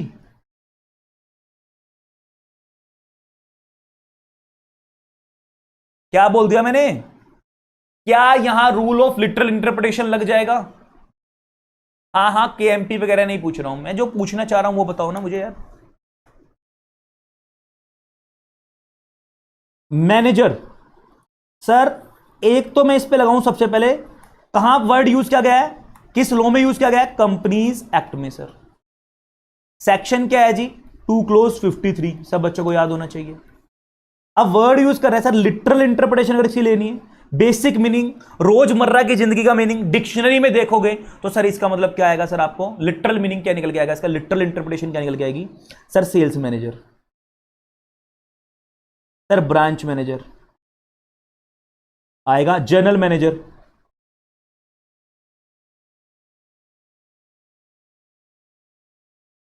लेकिन सर क्या कंपनीज एक्ट में वो पर्पस फुलफिल हो रहा है? तो यहां कहां शिफ्ट कर जाएंगे सर? पर्पस, यहां क्यों गए सर? पर्पस डिफीट हो रहा है, कंटेंट जो लिखा है सर वो डिफीट हो रहा है जी। तो मैंने बताया ना तीन में से कोई भी एक हो जाए सर, पर्पस डिफीट हो रहा है, तो हम कहां जाएंगे? शिफ्ट कर जाएंगे जी रूल ऑफ स्ट्रिक्ट, स्ट्रिक्ट तो ये हो गया ना, sorry, rule of reasonable interpretation. और वो बोलता है सर इसको द मैनेजर लेंगे, द मैनेजर। तो कंपनीज एक्ट में अगर कहीं पे भी वर्ड लिखा है मैनेजर, तो भले ही सेक्शन नहीं भी लिखा है, मैनेजर वर्ड लिखा है, तो आप इसको क्या मान के चलोगे sir? The manager, section 2 close 53। इंप्लाइडली है सर, ये मान के आपको इसकी इंटरप्रिटेशन लेनी है। तो क्या मैं बोल दूं टेक्निकल मीनिंग था, इसका पर्पस डिफीट हो रहा है सर, टेक्निकल मीनिंग है तो टेक्निकल मीनिंग लेंगे इसको। समझ में आ गया? समझ में आ गया? हाँ, बैंक मैनेजर वटेवर तो कुछ भी मान लेंगे। आ गया समझ में सारे बच्चों को सर? तो अब आपको यह भी समझ में आ गया सर रीजनेबल इंटरप्रिटेशन का मतलब क्या होगा। एक बात ध्यान रखना, रीजनेबल इंटरप्रिटेशन में एक लाइन और लिखवा रहा हूं, वो लाइन लिखो आप। रीजनेबल इंटरप्रिटेशन क्या बोलती है, ध्यान दो इधर।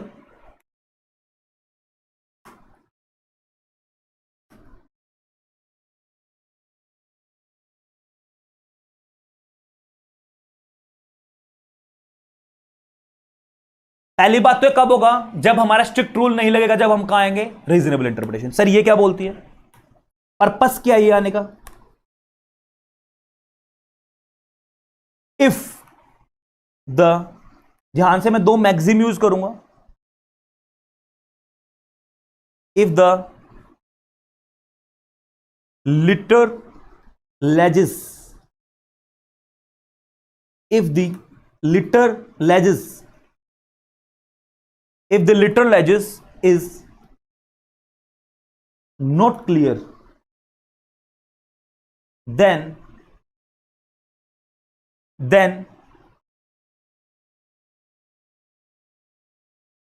interpret the law in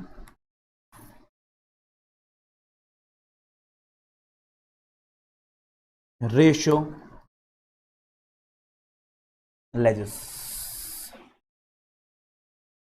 बात समझ में आ गई सर? लिटरल लेजेस का मतलब क्या होता है जी? Letter of law. सर जो लॉ के शब्द लिखे हैं, अगर उससे मीनिंग क्लियर नहीं हो रहा, मात्र जो शब्द लिखे हैं उनको मीनिंग निकालने से क्लियर नहीं हो रहा, देन क्या करोगे आप? पर्पसफुल इंटरप्रिटेशन करोगे। Then the purpose of the law, law क्यों बनाया गया वहां जाओगे, पर्पस ऑफ द लॉ। तो सिर्फ मात्र शब्दों के मीनिंग से काम नहीं चल रहा, तो उस पूरे का इंटरप्रिटेशन करोगे, पूरे का मीनिंग लोगे, पर्पस ऑफ द लॉ पे जाओगे, देन फिर आप देखोगे लॉ मेकर की इंटेंशन क्या है। उम्मीद है सबको क्लियर हो गया? हाँ जी,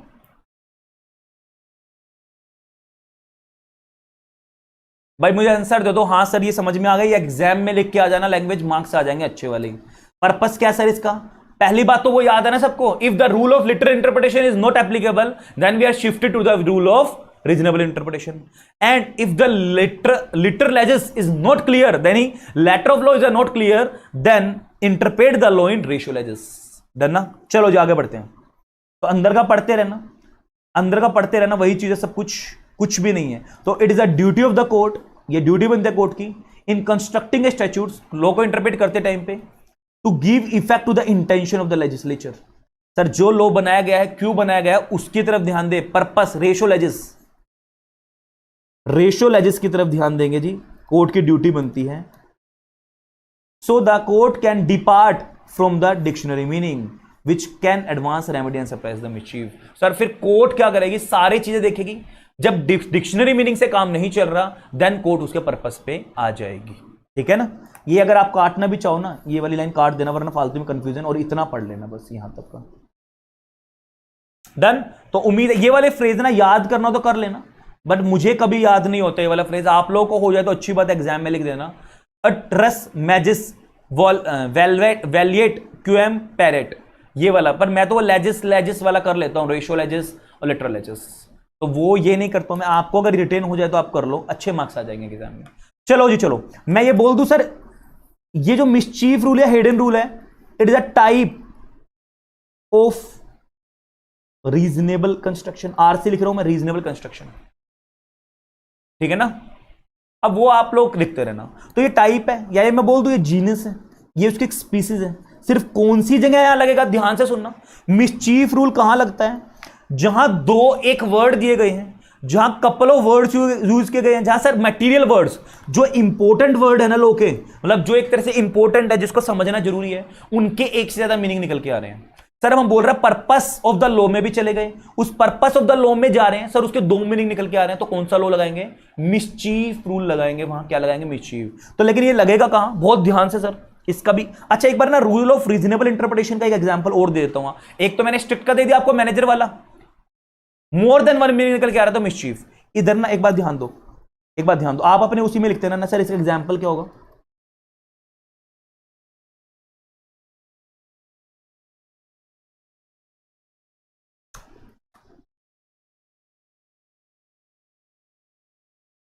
लॉ ने यूज किया है, 2 न्यूज़पेपर एडवर्टीजमेंट देंगे,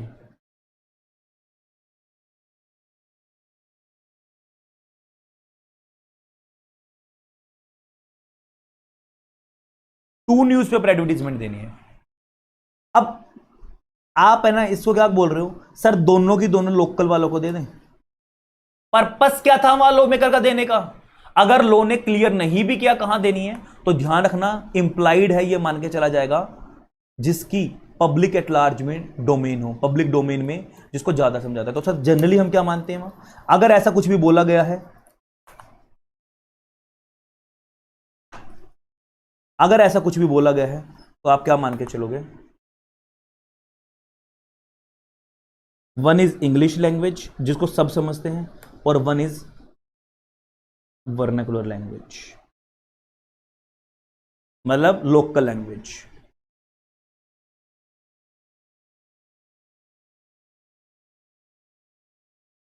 समझ में आ रही है बात।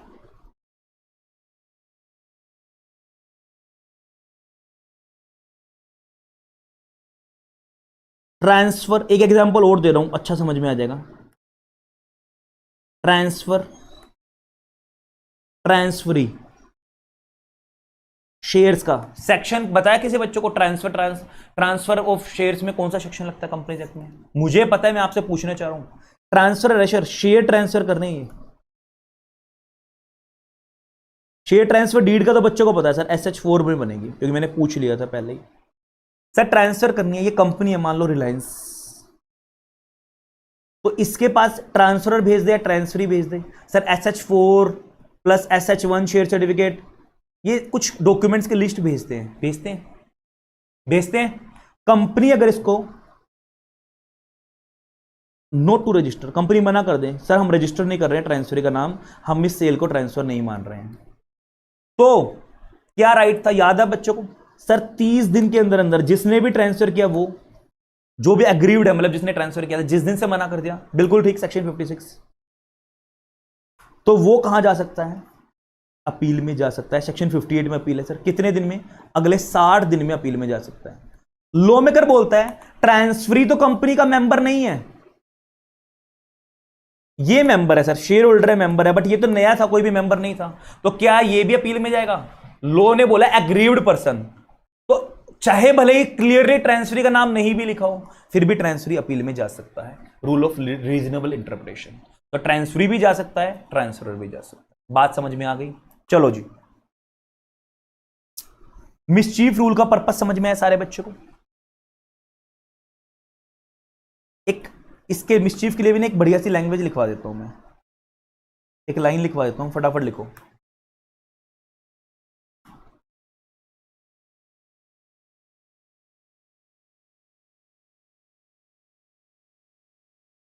पर्पस क्या था सर इसके आने का, पहली बात तो ये क्या है, टाइप है, ये भी एक type of reasonable construction, cure the mischief. Purpose क्या था सर इसका, क्योर करना, जो भी मिसचीफ है उसको स्टॉप करना, cure the mischief of one person, जो एक पर्सन के साथ गलत हो रहा है उसको बचाना, and thereby providing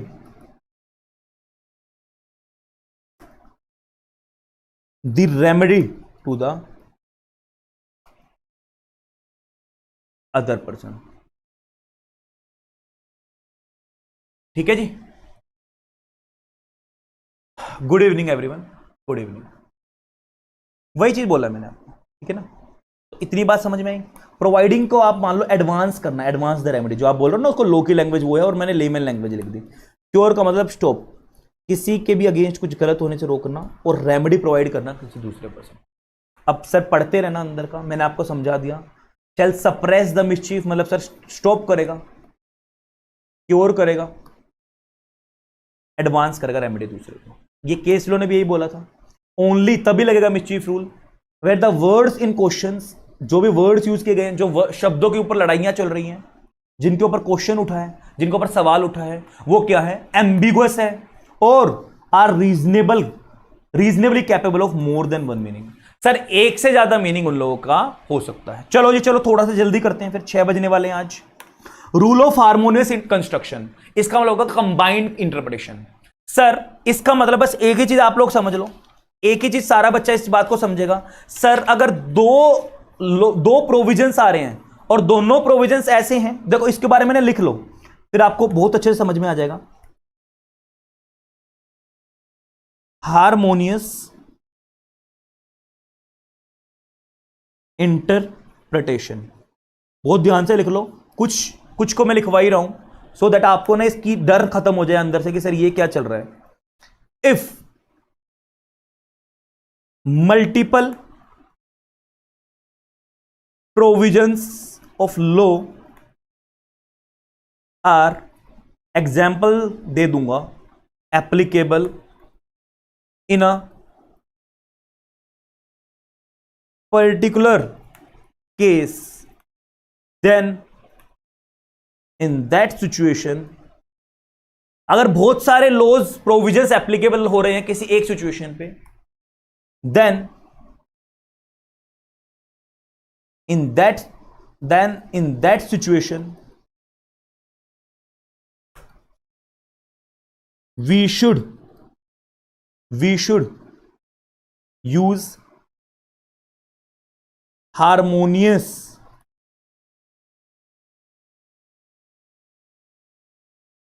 interpretation so that we should use, और कोई भी डिफीट ना हो, both the law to the extent, भाई किसी एक को ना मान के किसी एक को मानना वो भी गलत होगा, टू द एक्सटेंट पॉसिबल। सो कोशिश करो इस तरीके का वे निकालो, इन अ पर्टिकुलर वे निकालो जिसमें हम हार्मोनियसली मिलके दोनों को आगे बढ़ा पाए। दोनों रिकंसाइल नहीं हो पा रहे सर, दोनों को एक साथ में फॉलो करना पॉसिबल नहीं हो पा रहा कि उसको भी फॉलो कर दे। अगर हम एक को फॉलो कर रहे हैं तो एक डिफीट हो रहा है, तो इस तरीके की इंटरप्रिटेशन लो कि दोनों का पर्पस फुलफिल हो जाए टू द एक्सटेंट पॉसिबल। तो ये चीज बोली गई है सर। इसके लिए एग्जाम्पल लिख लेना। एक एग्जाम्पल बोला जाता है सर, सेक्शन 2 क्लोज 34 बोलता है डेफिनेशन ऑफ डायरेक्टर, और वो बोलता है एनी पर्सन, कोई भी पर्सन यानी कोई भी डायरेक्टर, एनी डायरेक्टर,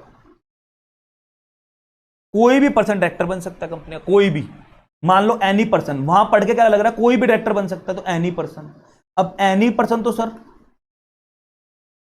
आर्टिफिशियल भी हो सकता है, और एनी पर्सन तो सर कंपनी भी हो सकती है, यानी बॉडी कॉर्पोरेट भी हो सकती है। बट सर जब आप सेक्शन 149 सब सेक्शन 1 जाके पढ़ोगे ना, वहां वर्ड लिखा है only individual person, only individual person ही डायरेक्टर बन सकता है। ध्यान से सुनना। तो क्या आर्टिफिशियल बनेगा? तो क्या मैं बोल दूं सर यहां पढ़ के तो आर्टिफिशियल भी है, लेकिन यहां वर्ड लिख दिया ओनली इंडिविजुअल, तो क्या मैं अगर आर्टिफिशियल को बना देता, अगर मैं आर्टिफिशियल पर्सन को डायरेक्टर बना दूंगा, तो क्या मेरा पर्पस डिफीट हो जाएगा? क्या सर ये सेक्शन कॉन्ट्राविन, अगर मैं आर्टिफिशियल पर्सन को बना दूंगा तो क्या सर ये सेक्शन कॉन्ट्राविन नहीं हो जाएगा?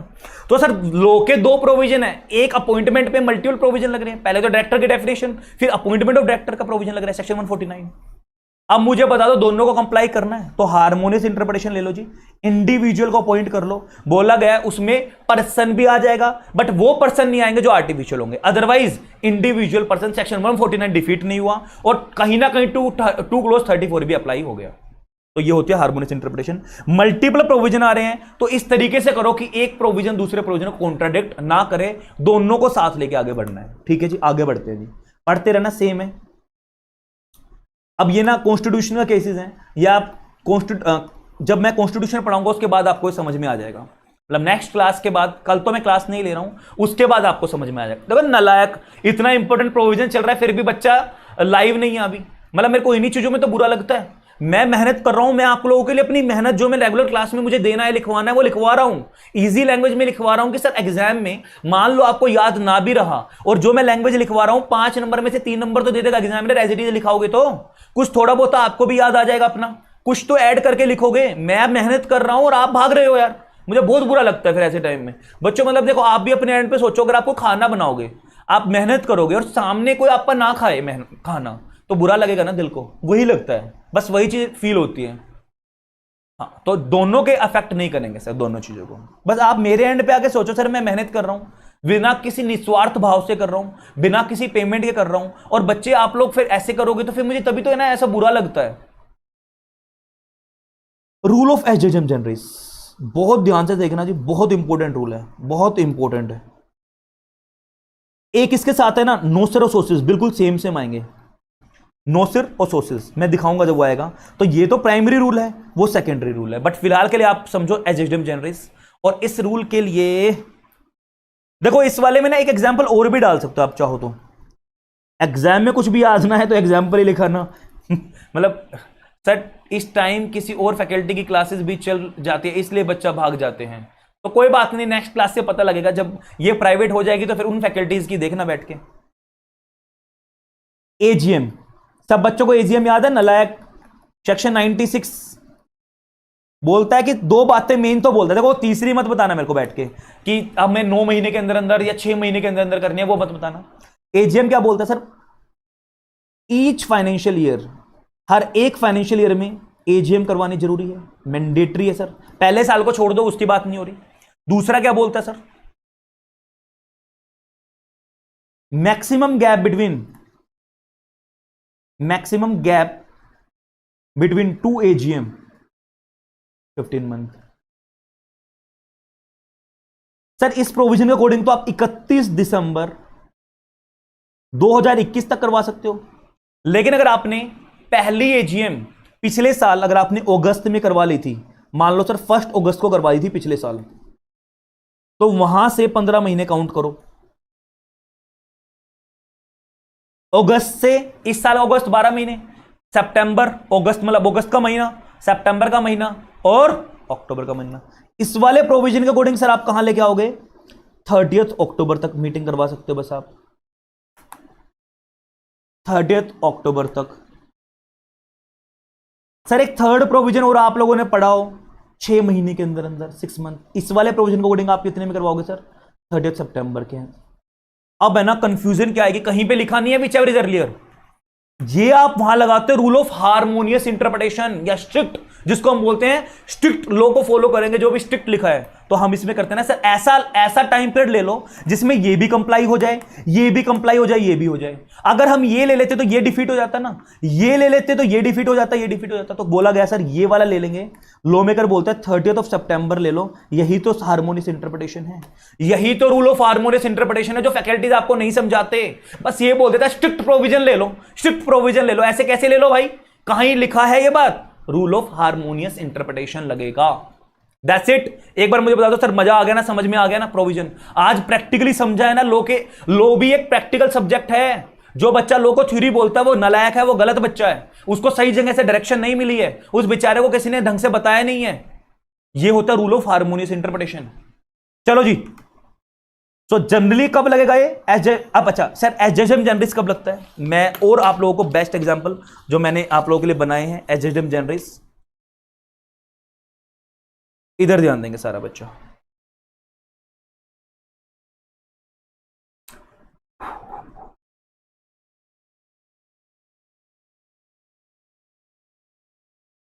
एक एग्जांपल देके समझाऊंगा बस इसको, same kind and same species बोल सकते हैं जी, बोल सकते हैं जी बच्चों, बहुत इंटेलिजेंट बच्चे, मेरे को बड़ा खुश हो रहा हूं, बहुत अच्छा लग रहा है सर।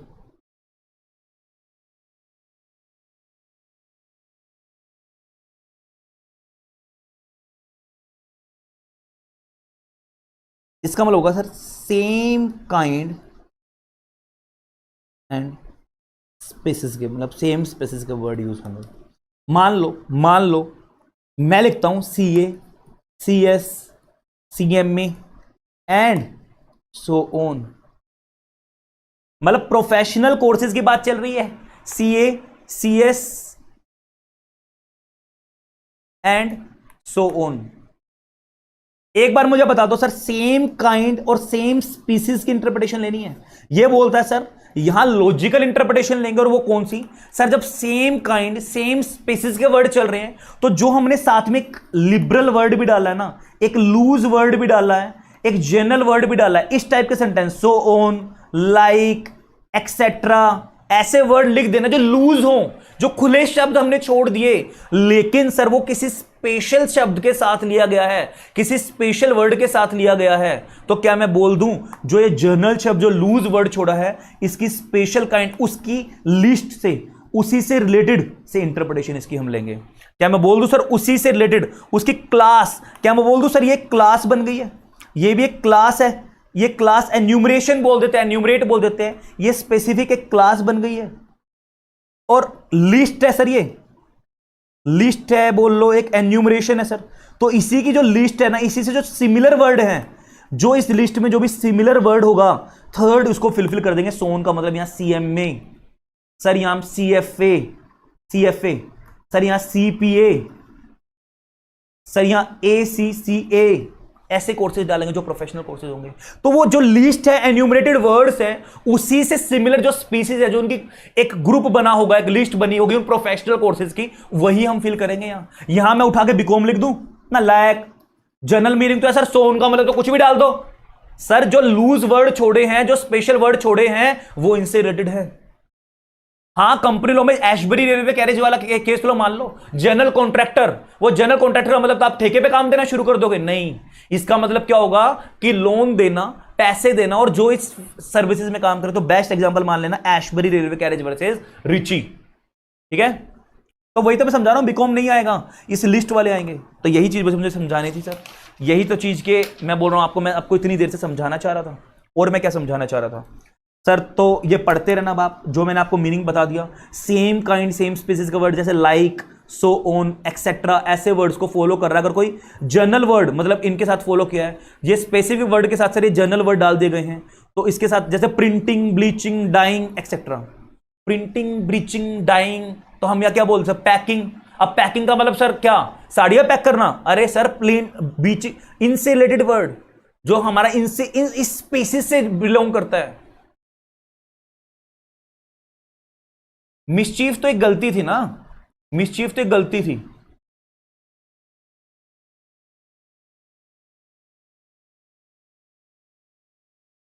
हाँ जी, हाँ एडवोकेट भी आ जाएगा। तो ये कुछ लिस्ट है सर, ये पढ़ते रहना आप बैठ के। चलो जी चलो, इधर ध्यान देगा बच्चा, इधर ध्यान देगा सारा बच्चा। सर सेकेंडरी रूल्स आ गए जी, फटाफट से देख लो। वर्ड लिखा है एक्सप्रेशो, यूनिस, इस्ट, एक्सक्लूसिव, ऑल्ट्रियस। सर देखो नाम याद हो जाए तो बहुत अच्छी बात है, बहुत अच्छी बात है। अगर आपको नाम याद हो गया तो मैं ये मान के चलूंगा कि सर बच्चा बहुत इंटेलिजेंट है, मेरी फैमिली का बच्चा बहुत इंटेलिजेंट बच्चा है। सर ये नाम याद रखना होगा, बार बार बोलो, लिखो। एक्सप्रेस, यूनिस, ईस्ट, यूनी, एस्ट, एक्सक्लूसिव, ऑल्ट्रियस, बार बार लिखते रहना, हो जाएगा याद। ज्यादा कुछ नहीं है इसका मतलब, ज्यादा कुछ नहीं है इसका मतलब। इसका मतलब है ना बस एक यही चीज है, बस ये जो मैंने हाईलाइट कर रखी है, express mention of one thing or person is the exclusion of the other or others. अगर कोई एक चीज एक्सप्रेसली डाल दी तो इसका मतलब होगा सर वो दूसरी जो जनरल चीज है उनके ऊपर हावी हो जाएगी, ओवररूल हो जाएगी। अगर कोई भी चीज एक्सप्रेसली डाल दी तो जनरल रूल के ऊपर हावी हो जाएगी। इसका एग्जांपल दूंगा मैं आपको, यहीं पे लिख रहा हूं इसका एग्जांपल, वहां नहीं लिख रहा हूं, तो दैट कि आप भी लिखना, आपको ना इस वर्ड का पूरे के पूरे का मीनिंग समझ में आ जाएगा पूरा। देखो मैंने लिख ही दिया। For example in the interpretation of the expression weekend and public holiday, अगर एक वर्ड लिखी है वीकेंड एंड पब्लिक हॉलीडे, इसको मतलब क्या बोल देंगे, ordinary holiday shall be excluded. Sir आपको जनरल वर्ड्स को स्पेसिफिक कर दिया, specific will prevail over the general. Sir अगर आपको एक वर्ड स्पेसिफिकली बोल दिया, एक्सप्रेस कर दिया, तो जनरल के ऊपर हावी हो जाएगा, specific will prevail over general, वो यही तो रूल है। कोई भी स्पेसिफिकली बोल दिया वो प्रिवेल करेगा जनरल पे, तो सर ऑर्डिनरी हॉलीडेज यानी संडे वगैरह, वीकेंड्स वगैरह तो आ गए पब्लिक हॉलीडे, जैसे वैसे छुट्टियां होंगी वो काउंट नहीं होगी इसमें। तो वो अपने आप से इंप्लाइडली मत मानो, वो स्पेसिफिकली अगर बोल दिया गया कौन सी छुट्टियां, ये वाली छुट्टियां, तो नहीं होगा। ठीक है, तो पब्लिक हॉलीडे आएगा, ये नहीं आएगा। एक्सक्लूड अदर्स, वही तो चीज बोल रहे हैं। ठीक है जी। It can not be applied when the language of the statute is plain with clear meaning. Sir generally apply नहीं करेंगे जब क्लियर है, जब साफ साफ पता लग रहा है। तो आप क्यों ये वाला रूल लेके आओगे कि एक्सप्रेसली मेंशन किया है और एक चीज जनरली है तो एक्सप्रेस उसके ऊपर ओवर रूल कर देगा। ठीक है सर, अब आपको ना बार बार लिखने होंगे राधा अय्यर, अब आपको ना ये बार बार लिखो, बार बार उस चीज को लिखना होगा, बोलना होगा, तभी याद कर पाओगे। ऐसा कोई मतलब hard and fast thumbnail rule नहीं है मेरे पास कि मैं आपको दे पाऊं। कंटेम्प्रोनिया, एक्सपोस्टियो, एस्ट ऑप्टिमा, इट फोर्स पढ़ते रहना। देखो सर पढ़ते रहना, वर्ड्स और एक्सप्रेशन चाहिए। अब इसका मतलब क्या है, बहुत ध्यान से देखना। इसका मतलब होता है, इसका एक वर्ड होता है प्रचलन, बच्चलन नहीं, प्रचलन। जो आज प्रेजेंट में प्रचलन है ना, आज प्रेजेंट में देखो लॉ बनाया गया था पहले, CPC,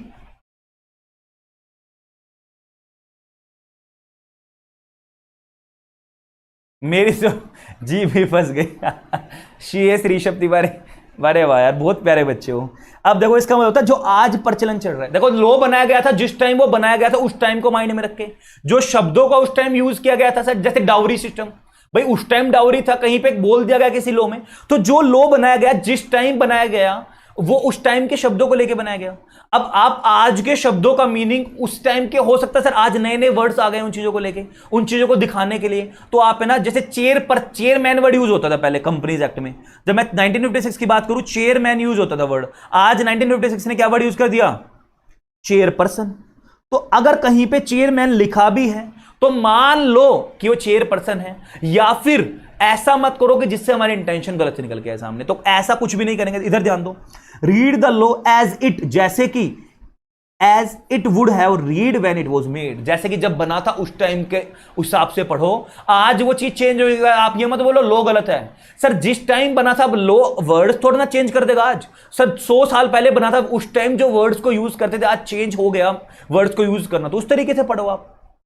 where the words used in the statute has undergone alteration, अगर आप उसको चेंज करना चाहते हो, उसका मीनिंग अलग आ रहा है आज के हिसाब से, उसका मीनिंग क्या हो रहा है सर, चेंज होके आ रहा है आज के हिसाब से in the meaning course of time. Sir change हो गया उसका मीनिंग, जैसे जैसे समय बीतता गया उसका मीनिंग बदलता गया। जबरदस्त सर, इतने बार पढ़ चुका हूं लेकिन अब जाके समझ आया है हर concept. Now there is no ambiguity, thanks. देखो यही तो प्यारे होते हैं बच्चे, यहां भी वर्ड्स लोग यूज कर रहे हैं एम्बिग्यूटी। ये देखो मैं ना आपको प्रैक्टिकली एक्सपोजर देना चाहूंगा, मतलब तो प्लीज बस इस बार है ना मार्क्स लाके दिखा दो, इंडिया में दिखा दो सर जेआईजीएल ये होता है। जेआईजीएल कुछ नहीं है सर, जेआईजीएल में मजा आता है, जेआईजीएल इज अ प्रैक्टिकल सब्जेक्ट। तो सर जैसे जैसे टाइम बीतता गया, कोर्स ऑफ द टाइम, वो वर्ड के मीनिंग ऑल्टर होते गए, चेंज होते गए। The word will be construed to bear the same meaning as they had when the statute was passed on the principle expressed in the maxim। तो इस maxim का मतलब है, तो सर इसका मतलब ये नहीं कि उन वर्ड से आज कुछ और मीनिंग निकल के आ रहा है, आज उन वर्ड को यूज करोगे तो सर अब आप उन वर्ड्स को उस आज के हिसाब से यूज करके अलग मीनिंग निकाल दो, नहीं। जिस कंटेक्स्ट में लॉ में करने उन वर्ड्स को जिस टाइम पे यूज किया था, उन शब्दों को उन्हीं सेंस में यूज करो। आज के प्रचलन के हिसाब से प्रेजेंट में उस वर्ड का क्या मीनिंग है, उससे उसके मीनिंग को खराब मत करो। It may be noted that the application of this doctrine is confined, रोका गया है this doctrine के अंदर to the construction of ambiguous language। Sir अगर कोई ऐसी लैंग्वेज है जो आज चेंज होकर मीनिंग आ रहा है, उसको रोका गया, कन्फाइन किया गया है। Used in very old statutes, sir बहुत पुराने लॉ में कुछ बोला गया था, आज एम्बिग्यूटी पैदा हो रही है तो इसको रोका गया है कि आप क्या नहीं करोगे। वेयर इंडीड उस टाइम की जरूरत थी सर, उस टाइम की क्लियर लैंग्वेज है वो। itself might have, मान लेंगे sir itself might have had a rather a different meaning in those days। तो भले ही इस दिन कुछ भी मीनिंग निकल के आ रहा है, अपने आप को रख लो कि सर जैसे कि आप उन दिनों लो पढ़ रहे हो जिस टाइम लो बनाया गया था।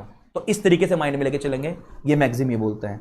सर इस मीनिंग को, नोसर ऑफ सोर्सेस को और रूल ऑफ एडजस्टमेंट जनरल्स को, इसको साथ मिला के पढ़ना और क्रिस्टल क्लियर होगा। सुमित कुमार, आई गेस आप मेरे रेगुलर स्टूडेंट हो, वही हो Sumit Kumar Singh, I guess if I am not wrong. तो नोसिरोसोसिस का मतलब क्या होगा, देखो रूल ऑफ एडजस्टमेंट जनरल्स भी सेम था, वो सेम स्पीसीज के वर्ड अगर आपने कोई साथ में जनरल वर्ड लगाया तो उससे इंटरप्रिटेशन लेंगे। उससे इंटरप्रिटेशन लेंगे सर। लेकिन नो से सोर्सेज और उसमें एक डिफरेंस होता है। देखो अंदर पढ़ो, एक बार अंदर पढ़ो। इसको ना बोलते हैं, लिख लेना सारा बच्चा, इंटरप्रिटेशन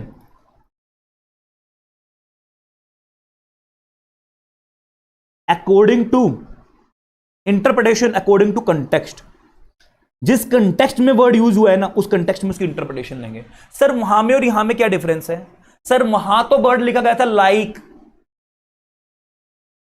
सो ऑन, एक्सेट्रा, तो सर वो स्पीसीज, वो लिस्ट से साथ सिमिलर वर्ड्स को हम इंटरप्रिटेशन करेंगे, मतलब उस लिस्ट से हम इंटरप्रिटेशन करेंगे। वहां सर मीनिंग लेंगे नैरोअर। ध्यान से देना, इधर ध्यान देना बच्चा। सर यहां लेंगे मीनिंग नैरोअर। नैरोअर का मतलब क्या सर? जो बस हमारी उस लिस्ट से रिलेटेड आएगा ना, वो जो सिमिलर वर्ड्स है बस वही लेंगे, जो लिस्ट के अंदर एन्यूमरेशन में, उस लिस्ट में बस वही मीनिंग लेंगे। तो यहां लॉ मेकर ने बोला नैरोअर इंटरप्रिटेशन लो, नैरोअर बस उनसे रिलेटेड सिमिलर वर्ड्स की लो। जब जो वर्ड के साथ वर्ड वाले पहले वाले मीनिंग से समझ आएंगे। अब देखो ये दोनों ना ऑलमोस्ट सेम सेम, एग्जाम में आप कंफ्यूज है, प्रैक्टिकल लाइफ में कभी लगाओ तो ध्यान रखना। सर वहां तो वो बस लिस्ट ऑफ वर्ड्स है, उन स्पेसिस से ही आपको इंटरप्रिटेशन लेनी है। यहां सर बोला गया सिमिलर वर्ड्स है, एनालोगस वर्ड है। एनालोगस का मतलब similar words. No sir it known as by the associate. तो यहां वाइडर इंटरप्रिटेशन लेंगे सर, यहां खुली इंटरप्रिटेशन लेंगे। जैसे कि एग्जांपल सुन लो, एग्जांपल सुन लो सर। मैं वर्ड लिख दूं प्लांट, इसका मतलब क्या होगा? सिर्फ प्लांट का मतलब तो पेड़ पौधे, सेम क्लास की बात, मतलब समझ जाओ। प्लांट का मतलब तो सर एक ट्रीज, एक प्लांट मशीनरी, तो कौन सी? तो बोला गया सर सिमिलर। अगर मैंने वर्ड यूज किया प्लांट और पहले जो सेंटेंस मेरा चल रहा है, जो उसके साथ जो भी वर्ड चल रहे हैं, बोला गया था एक कंपनी के अंदर प्लांट की वैल्यू कितनी है। अकाउंट्स में वर्ड यूज हो रहा है, तो सर प्लांट का मतलब हम लेंगे मशीनरी, प्लांट एंड मशीनरी। उधर दूसरे पल अगर मैं एक वर्ड यूज करूं सर, आपको और भी बहुत सारे वर्ड्स हो सकते हैं, नाइफ, चाकू। अब आप करोगे एक तो वेजिटेबल और एक knife and gun, interpretation change हो गई। तो सेम क्लास से इसकी इंटरप्रिटेशन लेंगे। Meaning of the word should be known from its accompanying, मतलब उसके साथ वाले अकंपेनिंग, मतलब साथ जुड़े हुए वर्ड से लेंगे, एसोसिएटिंग वर्ड से लेंगे, अकंपेनिंग वर्ड से उसकी मीनिंग। सर यहां वाइडर इंटरप्रिटेशन निकल जाएगी, बड़ी इंटरप्रिटेशन। सर वहां नैरोअर आएगी, बस उस लिस्ट के अंदर रहोगे आप, जो उस लिस्ट के अंदर स्पेसिस होंगे। नाइफ, चक्कू और पिस्तौल, चक्कू और सब्जी, दोनों इंटरप्रिटेशन अलग। When two or more words having analogous मतलब सिमिलर मीनिंग सर सामने आ रहा है, आर कपल्ड टुगेदर, लेकिन साथ जुड़े हैं, they are understood in their cognate मतलब कनेक्टेड सेंस, रिलेटेड सेंस से लेंगे सर उसकी।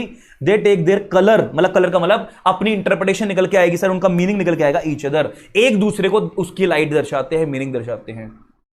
Well and good, well and pond, that's great, मतलब well and pond, well and good, that's great यार, रियली साक्षी। मतलब मुझे मेरे माइंड में नहीं थी ये चीज, मैं नोट कर लूंगा, आज ही नोट करूंगा। मुझे मैसेज करके छोड़ देना, कभी मैं भूल जाऊं।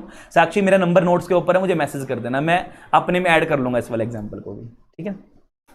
स्ट्रिक्ट एंड लिबरल कंस्ट्रक्शन पढ़ते रहना बस अभी इसको वाले को यार। देखो स्ट्रिक्ट का मतलब जो लिखा है सीधा सीधा आप ले लोगे, जो भी लेटर में लिखा है वो लेटर लाइजेसिस, जो सीधा सीधा लिखा है वो ले लोगे।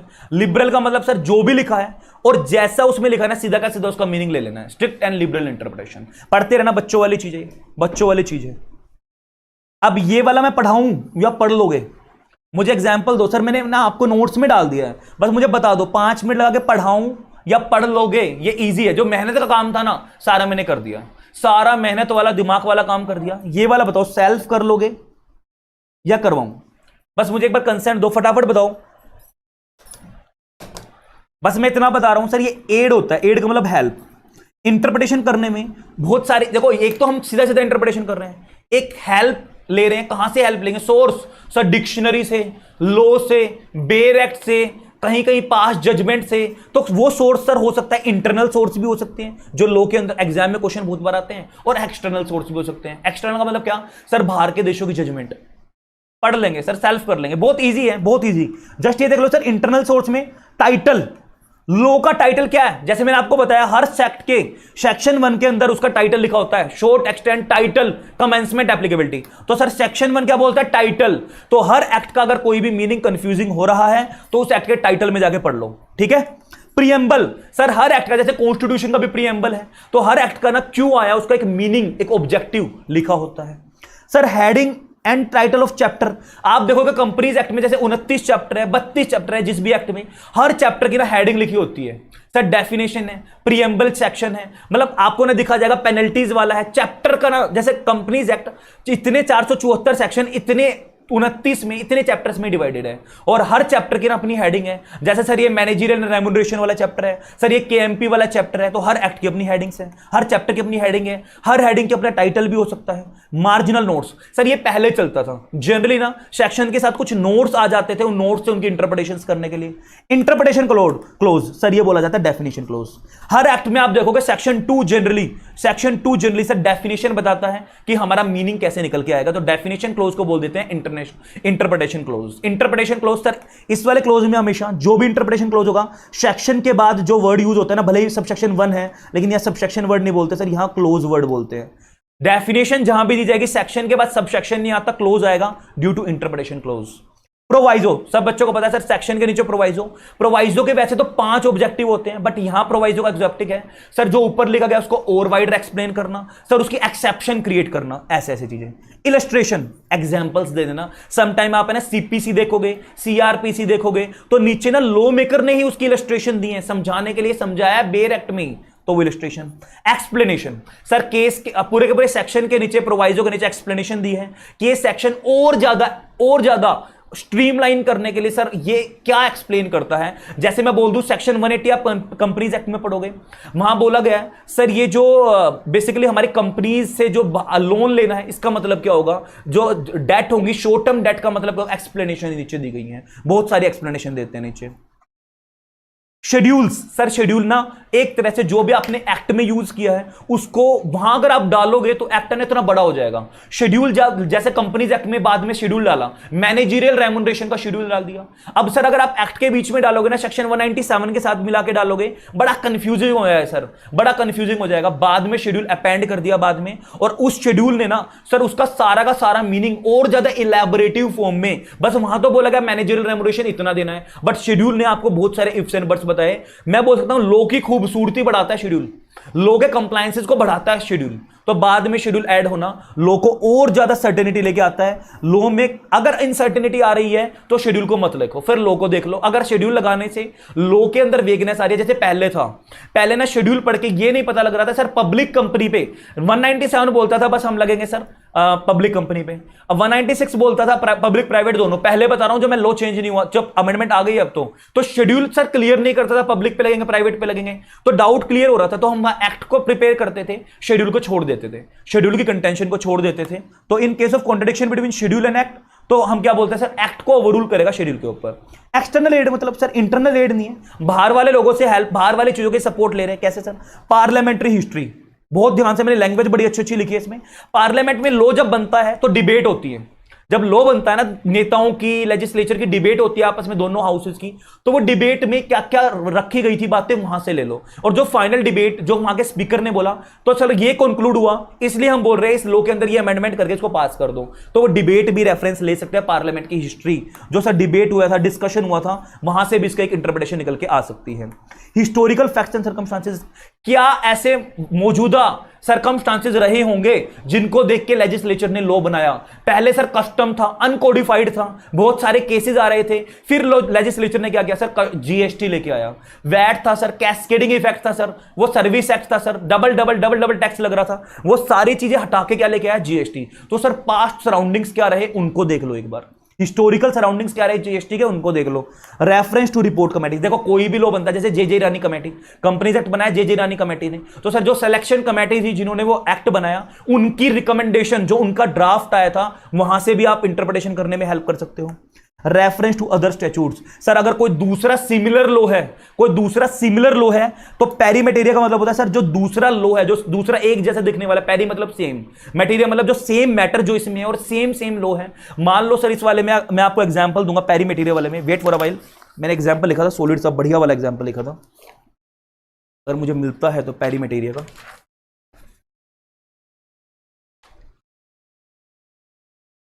नहीं मैंने शायद लिखा नहीं है, हाँ जैसे मान लो सेल ऑफ गुड्स एक्ट है, सेल ऑफ गुड्स, हम बोलते हैं ना सेल ऑफ गुड्स एक्ट पहले हमारा, या पार्टनरशिप एक्ट पहले हमारा इंडियन कॉन्ट्रैक्ट एक्ट के अंदर ही पार्ट था।